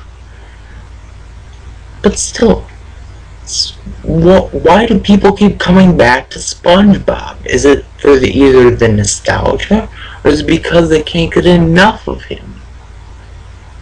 That's literally the question I'm asking, and again, I don't want hate mail for this, but, you know, I just sort of grew tired. Like, I don't even laugh at the new episodes anymore. I rarely laugh at a new episode.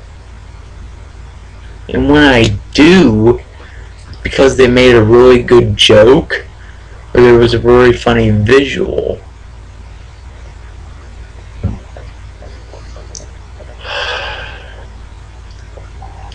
Listen, I don't think SpongeBob should end, but I don't think SpongeBob should just keep getting milked by Nickelodeon. I mean, seriously, I thought the show should have ended after the first movie. I thought the movie was a great idea for being the capper, and that would have been it. But what's worse than SpongeBob getting renewed for a 9th season? How about a 10th season? Yeah, that's right. It was like a week after they renewed it for a 9th. Nickelodeon said, oh yeah, we also renewed it for a 10th season.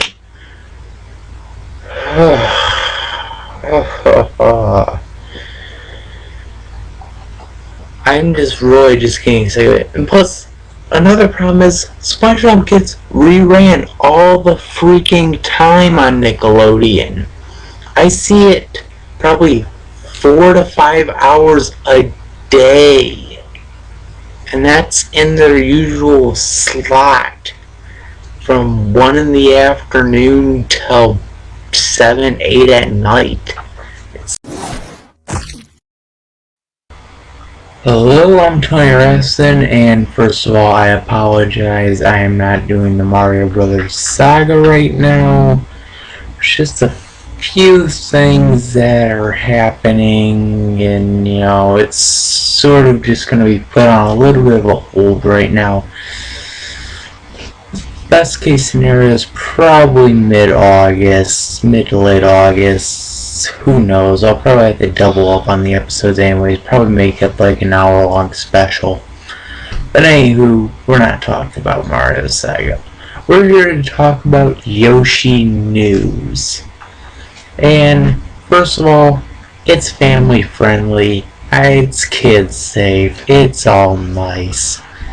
But there are a few issues I have with it. And first of all, it's not that I hate the company. First of all, there is a big partnership we have between us, TVC, and Yoshi News. There's a big company, and I am good friends with the creator and the owner. And I guess the first thing I should start with is a little bit of background. That's actually a newspaper company, technically. A small little newspaper company here in Posen. And they make little newsletters that go weekly circulation in Posen Consolidated Schools. For many of you who probably do or don't know. But we're not talking about that. We're talking about the group that makes the video series.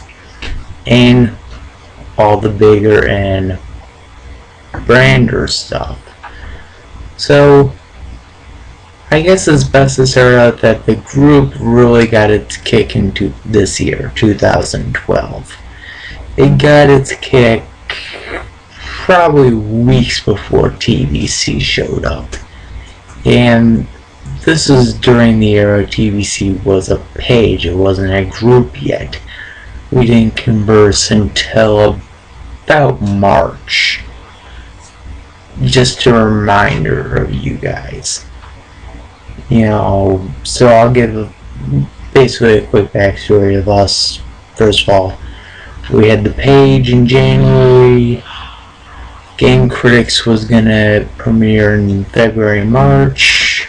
Caused some controversy. We cut ourselves down to a group. End of story. And really, that's just about it. With Yoshi News, they got its start at the point of the page era, when we were a page, not a group. When we transversed, that's when things really started to become a little more coherent. And what I mean by that is that we're starting to get into friendly competition with the web series here. You know, with me doing the reviews, rants, tributes, etc., and him doing his web series. So I guess it's best to start off with its main one and its number one, the Yoshi. This kicked off February 16th, 2012, and it's currently in its second season. And it's not a bad show. I really don't hate it. The first season was actually good. I don't think the second season's as good. But, you know, you gotta remember, the first season was good, and then the second season had a hard act to follow. And these were weeks apart from each other. The first season was only 24, 25 episodes. The second season probably is going to run for another 25. So, really, you know, what are you going to do for the next 25 episodes? That's the main concern.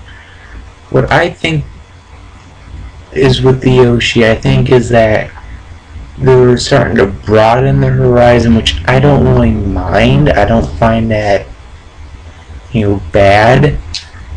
But the problem with the broadening of the horizon is that it can get too big and too overwhelming.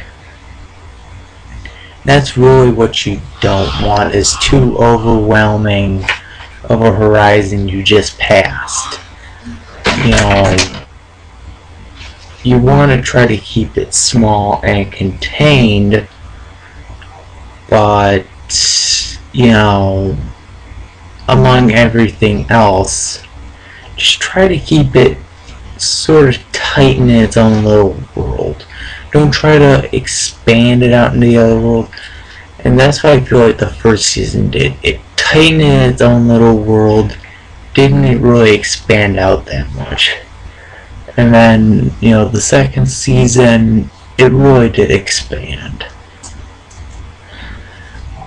You know, maybe the show should have ended after the first season, or it should have at least had a few more weeks off instead of the 2, you know, that it was given. You know, the 2 weeks to basically start working on season 2. You know, but enough about the Yoshi. Like I said, it's good. The second season right now is decent. I think if Yoshi, you know, people over Yoshi News wanted to do something with Yoshi, I think do something big, do something bold. You know, just do something that can really pack in a punch there. That'd be a best suggestion. Moving on to the next series is what was originally titled Ask Smudge, later became known as Smudge Facts. And yeah, that's basically what happened. Ask Smudge ran for probably, I'll say, 13, 25 episodes, and then was converted into Smudge Facts. Why? I really don't know. I thought Ask Smudge was good. Maybe it was because there's not many newer coherence in with it, like not many questions being asked. I think that's one of the main issues that happened with it, is that it tried to get some of the audience to ask questions. And, you know, I ask questions. I know we've had friends of ours ask questions. You know, I think it could have lasted if it would have just probably not focused on the audience asking questions, but more or less just other characters asking questions. That would have been a good idea. Probably would have made it last at least another 8 episodes. But I'm digressing here. Smudge Facts isn't that bad, but I'm starting to worry that it sort of is, what's the word? Transitioning into sort of what I do, which is rants. That's what I'm worried about. It's transitioning into my rants, which is, I just seen what would be the 10th episode of I'm sorry, I meant Smudge Facts. And it's basically sort of ranting on the cost of, I guess, Webkins. That they're $20. But really, that just sort of reflects onto what I do. When I did my Spongebob rant, that was sort of a little creative. And this one I'm hoping is sort of a little more creative, but then again, it's just a rant.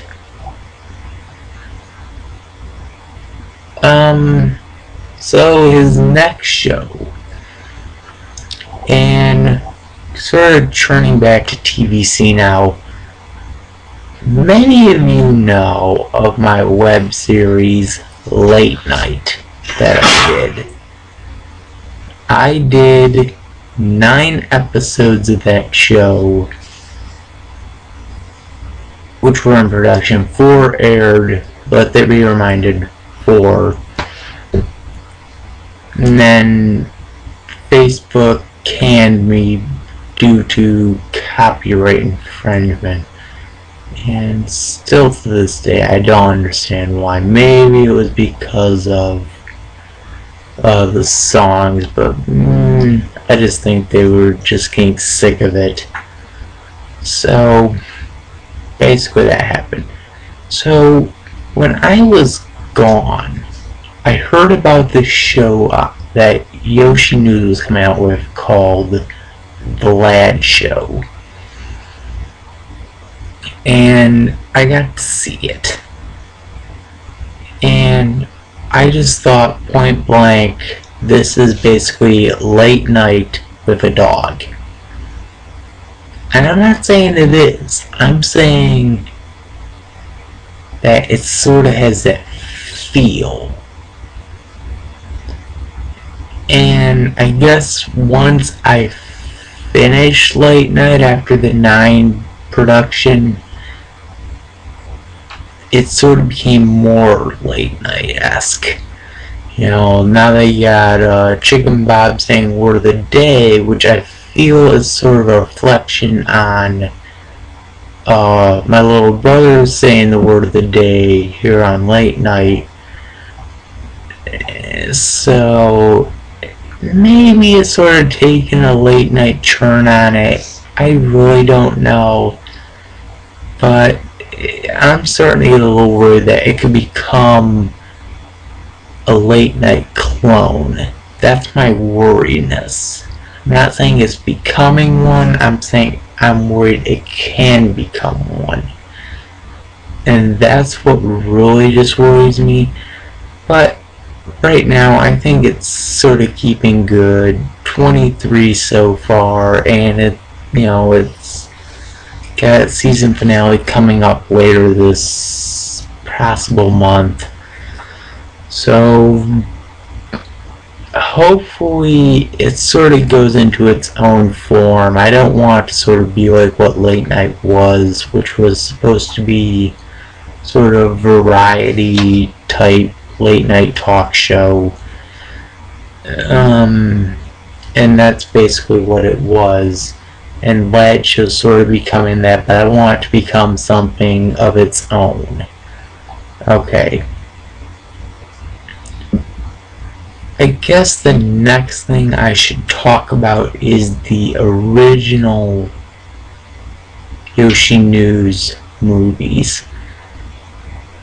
And they're really not that bad. Okay, I give it that. They're not that bad. But they're nothing spectacular, we'll say. They're good, but they're nothing great. And actually, right now, I'm holding the Yoshi the movie. And this is actually a case I designed, and if you haven't seen that video, go on to Yoshi News. I'll probably put a link in the description showing the video of me designing this. But this really isn't a bad movie, but again, it wasn't nothing spectacular. Maybe I'll do a review on this later, probably next year.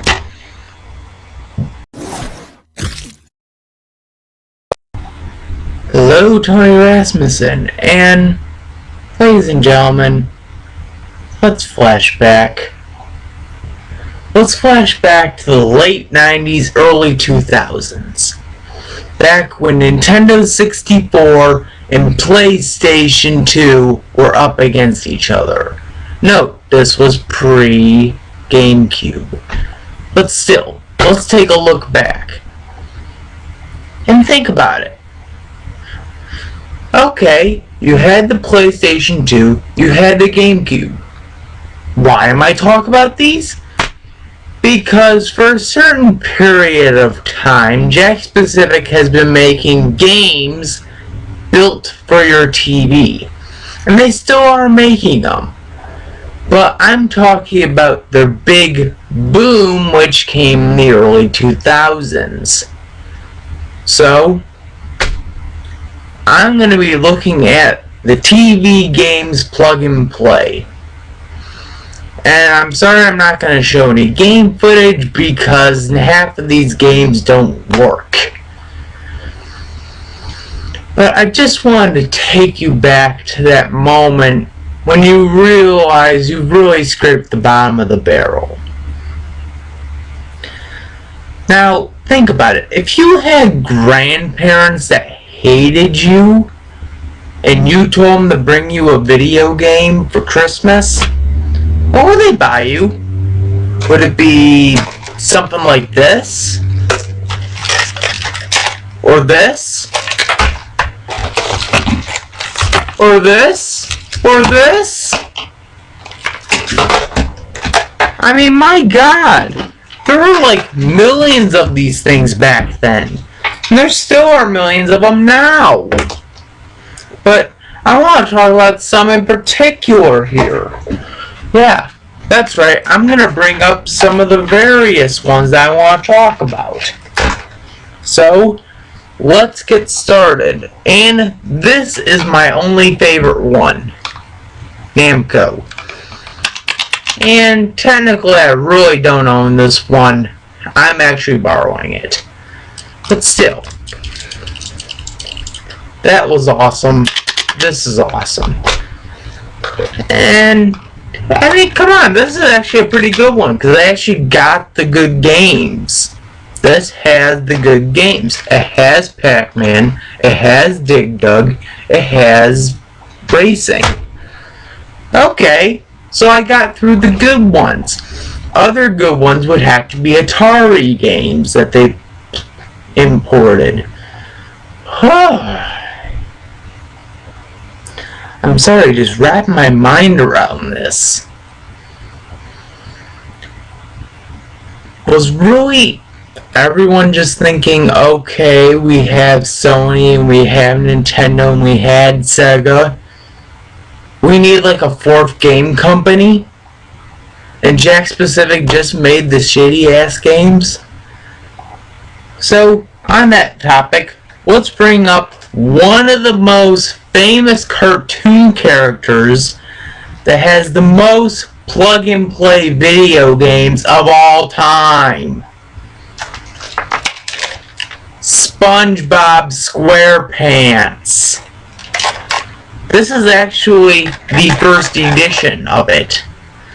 And I can tell that because this came out in 2003.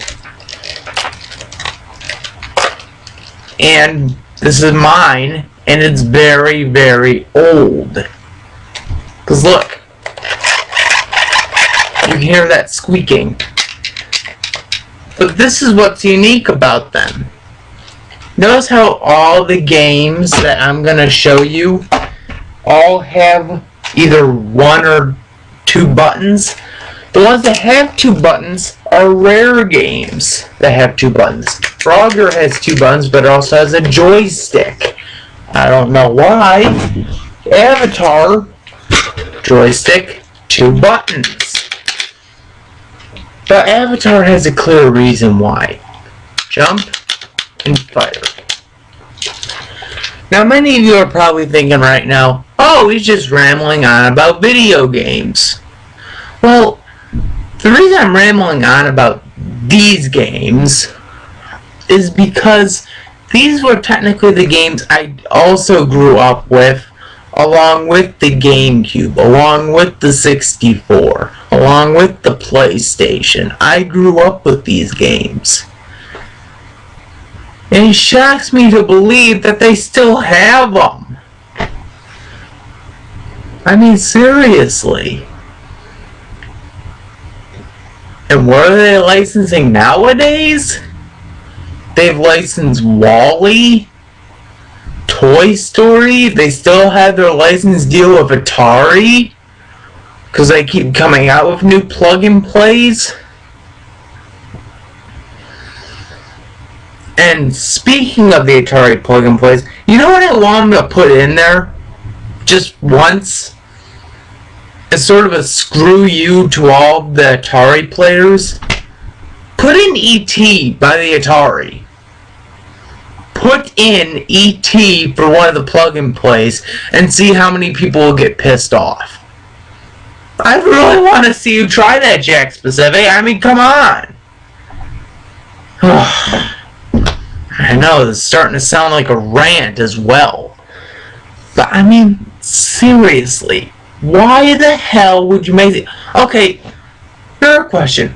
Why the hell couldn't you just develop the games, try to get the licensing deals, try to get the rights from the game companies to make them as cartridges or discs, and just put them anywhere? Hell, you could have put them on the PlayStation, the GameCube, the 64, the PlayStation 2. Anyone would have taken them. It wouldn't have sold well, but still, it would have just made a lot of money.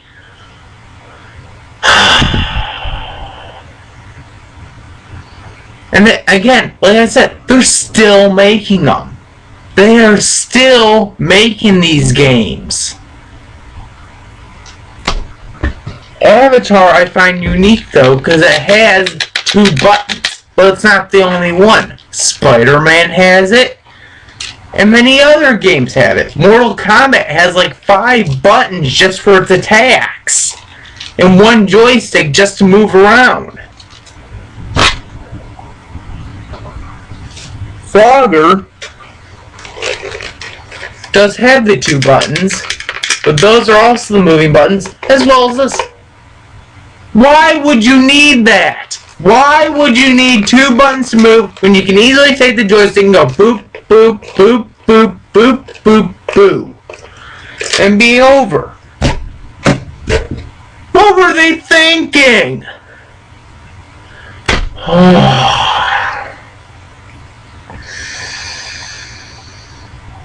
As a message out there to Jack Specific, stop making these games. They were popular in the early 2000s, I understand. But by today, we have the Wii, we have the PS3, we have the 360. We have the internet, for Christ's sake. Stop making these. This is the most recent one I've gotten. Hello, I'm Toy Rasmussen. And, ladies and gentlemen, let's not face it, movies are awesome. Well, not many movies are awesome, but they're awesome movies. And sometimes when a movie's that awesome, we end up getting suckered into buying more of it. And that's when the studio realizes they got a big hit. So they ask for more sequels. And that's what brings us to today's topic. Movie sequels. As I'm counting down the top 5 best movie trilogies of all time. That's right, when the sequels are so good, they demand a third one. That makes them a trilogy, and you know the writers are getting tired of writing them, so they try to end it. So, we gotta kick things off here. This is numero 5. Toy Story. Now, I know what many of you are probably thinking. Oh, you mean that Pixar Kids movie? Yeah, right, like that's a trilogy. Oh, come on, that's actually a pretty good trilogy. I've actually seen all 3 Toy Stories, and I've enjoyed them all. Okay, the first one was kick-ass. The second one, iffy, but it was good. The third one was a great capper on everything. And I've currently heard rumors that they're working on a 4. And my worry is that 4 could probably ruin it. Look what happened to Star Wars after 4. Yeah, the first 3 were great, and then they did the prequels, and that was god-awful. Well, except for the... Actually, yeah, all of them were awful. But still, my main problem is 4 movies don't work. Trilogies are better. So, Toy Story makes it on my list at number 5. It's a good trilogy, sometimes just has really redeeming problems. But I do recommend actually seeing the trilogy. Number 4. The Matrix. I sort of like The Matrix. I enjoy the first one. Let's put it like that. I like the first one. 2 and 3 are iffy. Okay, let's put it like this. I didn't really enjoy Reloaded or Revolutions. I enjoyed the first one, obviously enough, because it's awesome. But the other 2, I couldn't. I tried to get into them, but it didn't have any of the action that the first one had. That's the problem with the sequels. But other than that, it's decent. We'll put it like that. It's a decent storyline for 3 movies, you know. Still trying to figure out what is the Matrix. And, you know, when you finally figure it out, it's sort of like a big shock, actually. I don't really know. Screw it. Whatever the Matrix is, I'll figure it out someday. But for now, I'm just going to say the Matrix makes number 4 on my list. Is it bad? No. Is it good? Yeah. The first one was. The other 2 are iffy. Numero 3. Harold and Kumar. These movies are probably some of the funniest comedies I've ever seen. Not saying that there are other funny comedies I enjoy. These are some of the funniest stoner comedies that I've seen. It goes along with, like, the Cheech and Chong movies. It tries to follow that variable. That weird stuff happens on one plane trip. And I enjoy all 3, actually. I liked the first one. It was so simple, but they took very big turns with it. The second one, the same way. They all 3 had that same plot, where it's It's a simple storyline of just someone trying to get something, and something has to happen. That's the way I like about them. And obviously enough, I enjoyed John Cho and Cal Penn's performances as Harold and Kumar. Hell, Neil Patrick Harris is funny as hell.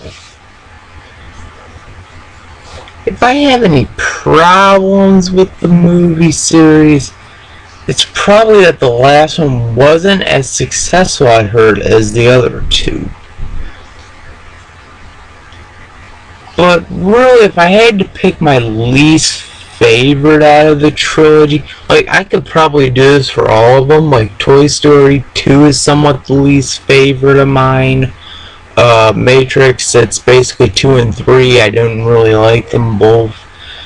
Harold and Kumar, I have to say it's probably 3. Not saying that was bad.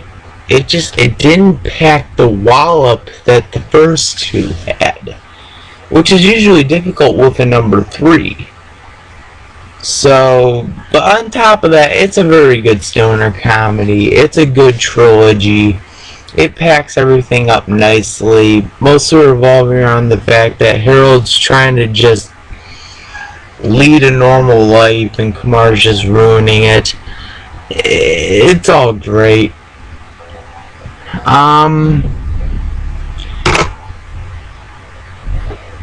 But again, it's always just something's ruining it. Moving on. Number 2, The Naked Gun. These movies are the best comedies I have seen in a long time. They really outdone themselves. Let's put it like that. The movies have outdone themselves. But the first one was obviously a funny comedy. The second one, obviously a funny comedy. The third one, though, it's iffy. It was just, yeah, I didn't really enjoy the third one. I think they should have just left it at 2, but that's just me. And if I had to pick my favorite out of them, it would have to be 2. It's the same way with like Toy Story. My favorite is 3, and Matrix is the first one. Harold and Kumar, it's 2. This one, it's 2. I enjoy everything about 2. And the movies are funny. I mean, I enjoy the movies. They're a good source of comedy. If you want to see visual humor, sound humor, any type of humor, it'll end up in that movie. Now, I've heard that they were planning a 4th one, but it got canned, unfortunately, because of the late great Leslie Nielsen passing away. Hello, I'm Tyler Aston, and my question is, what made Nickelodeon so great back then? It obviously wasn't their programming that they were getting from Canada, Great Britain, and from other forms of any other country. It was obviously their Nicktoons. And today we're going to count down the top 5 best of these Nicktoons. So stay with me as we count down the top 5 best Nicktoons.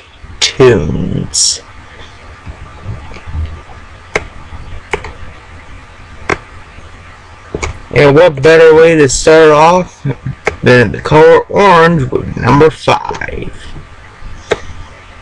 Rocko's Modern Life. This show jump-started careers, also sort of put some on hold. No, don't get me wrong, it's a good show. I enjoy Rocko's Modern Life. I think it's funny. But it put Joe Murray's career on hold up until 2006, if I do believe. And Camp Laszlo would come out, and it's now on hold again. But this also jump-started the careers of Steven Hillenburg, who will later be known for Spongebob, which is my honorable mention. Dan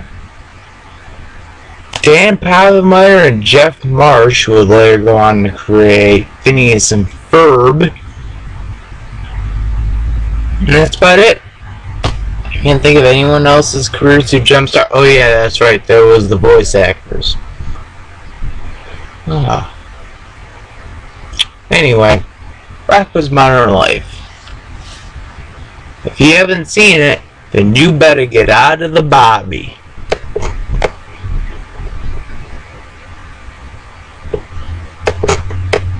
Number 4, Rugrats. Now, I may not grew up with the original run of shows, probably mostly the first 3 seasons. But I sort of grew up with 4 Beyond, we'll put it like that. But I did see the reruns of the first 3 seasons. And the original 3 weren't that bad. I don't know what it is with people that say that the newer seasons were awful. Just because of Dill. I don't think Dill was more or less the jumping the shark. I think it was more of nuking the tank. But they just didn't think of any other clear ideas. They needed to do something great, and they were like, oh, add new baby, give Chucky a sister, give Chucky a mother. Then, hey, remember, we're having fun with this. And he used to hold the record for the longest running Nicktoon, which was just beaten by SpongeBob SquarePants. Yeah. I really didn't think that SpongeBob needed to beat that. Maybe it's just me. But still, it had 172 episodes. SpongeBob currently is heading towards 200th episode in season 9.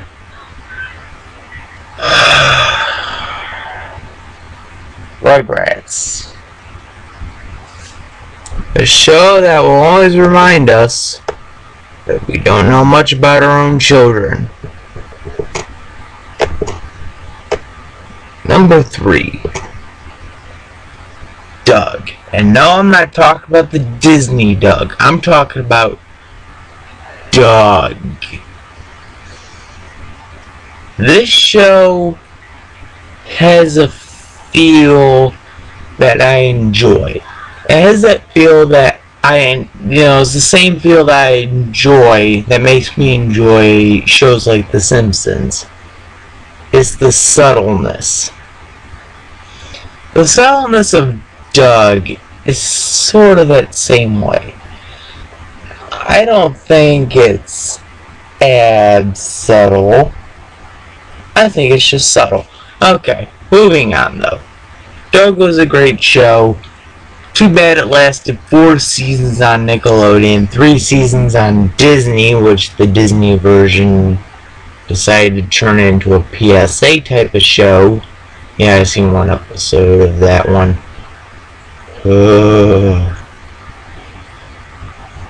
And we ended up with a movie that was not made by Nickelodeon.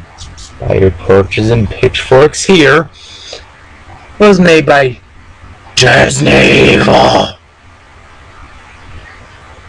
Yeah, I'm sorry I had to do that because, well, Disney's evil. Doug. reminding all girls that guys are not just jerks, they're sensitive jerks. Number 2, Hey Arnold. This is the most subtle show on Nickelodeon. And is actually one of my favorite shows on Nickelodeon. And I have many reasons why. It's created by the brother-in-law of the creator of The Simpsons, Matt Groening's brother-in-law, Craig Bartlett. Let's see. Yeah, how about this? The voice of Homer Simpson is in this show. Didn't think about that one, did ya? Nah. Minor nitpicks. Just minor observations from fans of The Simpsons like me that we have to point upon to you. So, Hey Arnold. The interesting thing is that this only lasted 5 seasons and got 1 movie and was planning a sequel, a spin-off. Why not? But Nickelodeon didn't go in with the idea. MTV turned down the spin-off idea. Nickelodeon, what are you doing? You're just ruining everything. Doug, reminding you that footballs could also be the shape. Hello, I'm Tony Rasmussen.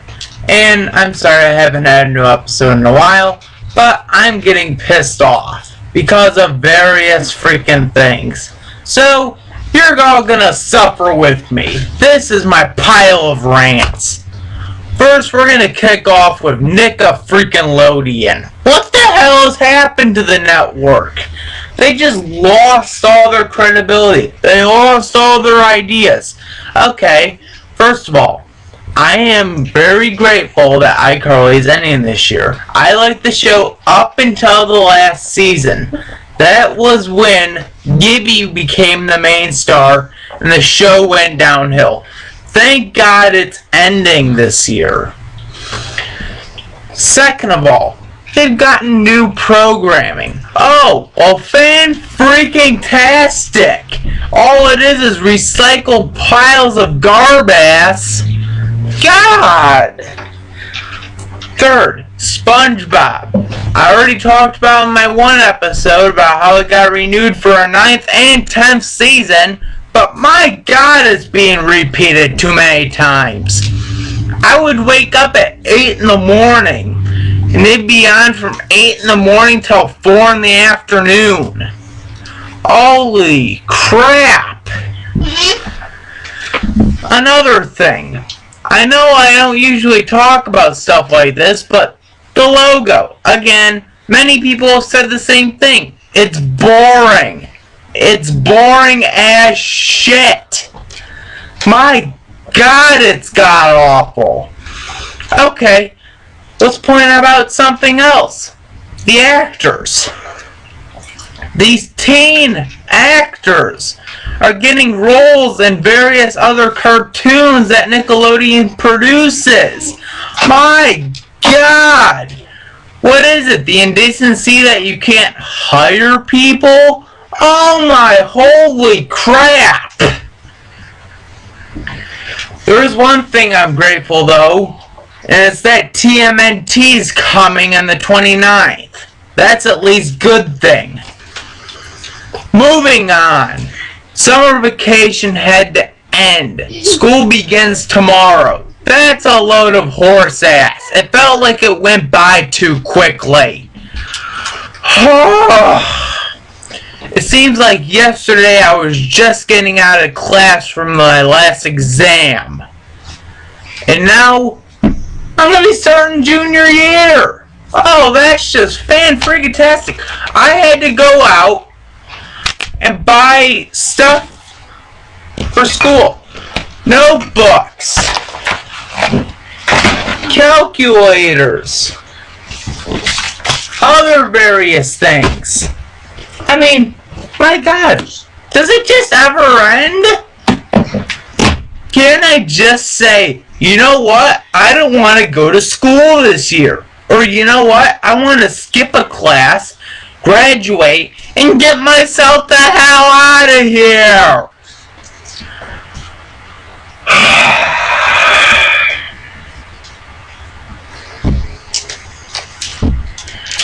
I mean, come on! 9 months? Can't you just give us 6 and call it good? Hell, let us run from September all the way to about April. That would be so much easier. My next rant is on DVD cases. Yeah, these things freaking suck. Now, this one has no DVDs, so that's just plainly point obvious. But you got your simple cases. Open, shut. Open, shut. Open, shut. And then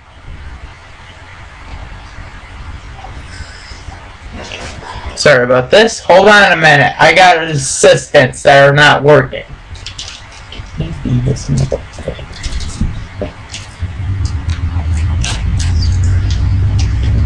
one of those. Then you got the ones that are like this. You gotta slip them out here and set them out like this. Wouldn't it just be easier just to have this? I don't need this. I don't need this to cover this. I mean, come on, that's ridiculous. I don't need this cover to cover this. Wouldn't it just be easier to have this end, not this? Oh. Hold on a minute. I have assistants, and they're not really working with me. I need family time.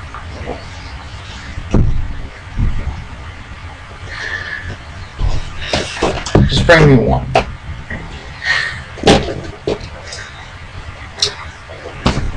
This is what we should have. Okay, this is fine. I don't mind this. Okay? Now, many companies should do this. This would be easy.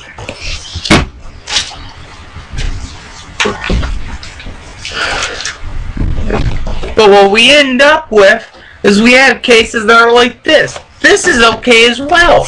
I don't mind this. I don't mind having to open up flaps just to get to my DVDs. That's fine. But, come on. Really? You need that one flap just to get to this? That's ridiculous.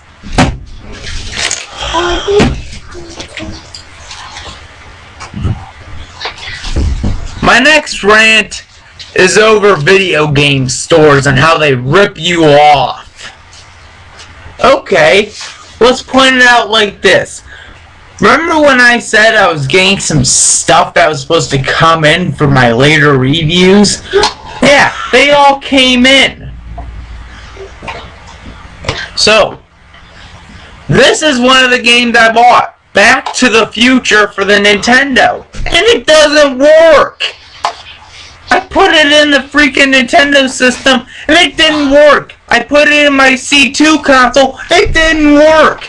It didn't work on any of them. I cleaned it with water. I cleaned it with solution. I cleaned it with everything and it didn't work.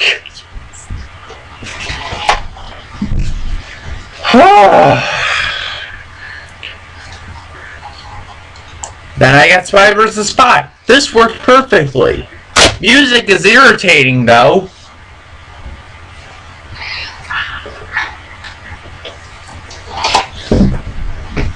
And if for many of you are wondering, where's my Nintendo Brothers saga? Not being done till next year. Yeah, that's right. I'm giving you a middle finger. That's how pissed off I am. There's 2. And here's 3. Shit. Shit. Very good, but it's playing like shit.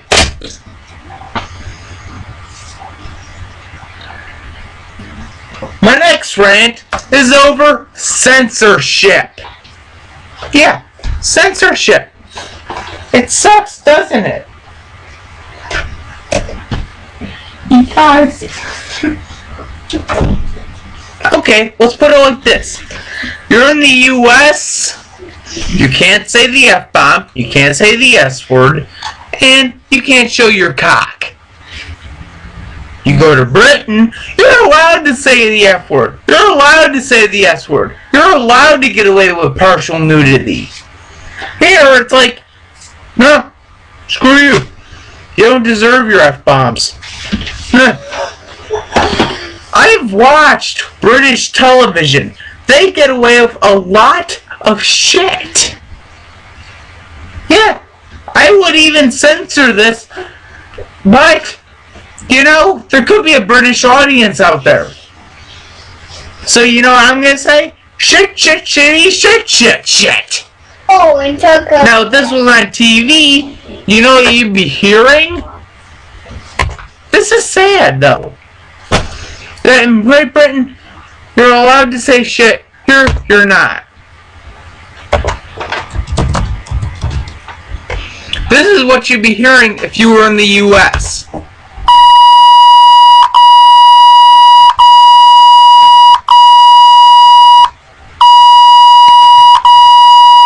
Yeah, irritating, isn't it?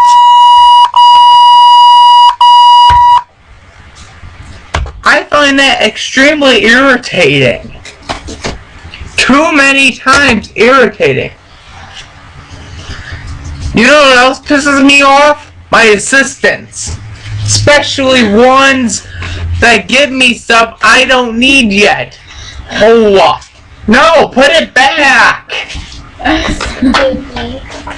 They gave me all of my Nintendo games.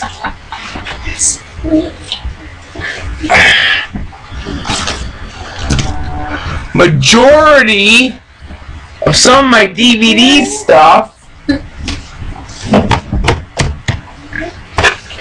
N64 games, which I don't need. On top of that, they went out and bought shitty books.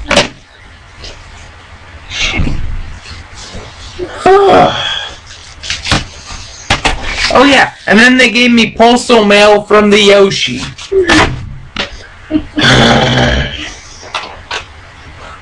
Friends, we're dying and we know it. You know what? Just because I will quote Eric Cartman, friends, this is how it is. And it's dang if you know it. But seriously, this could be the end. You would never know. Because we have to deal with shitty games, shitty movies, shitty music, and shitty everything else. I am so pissed off over the many piles of horse shit I have to deal with.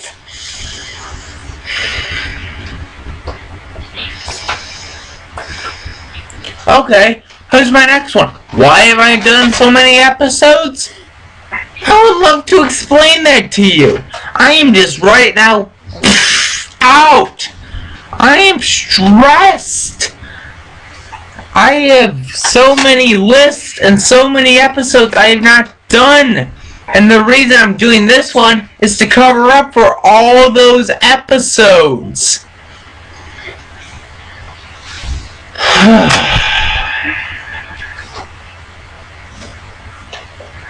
Ladies and gentlemen, do you know how difficult it is for me to come up with my list, to do my reviews, to do my episodes? Do you know how difficult it is for me? It is difficult. Here, I will even show you how difficult it is.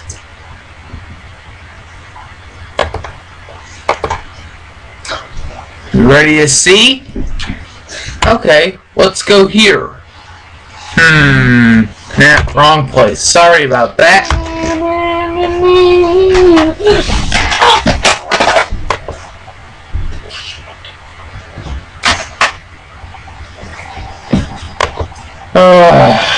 That's another thing that pisses me off.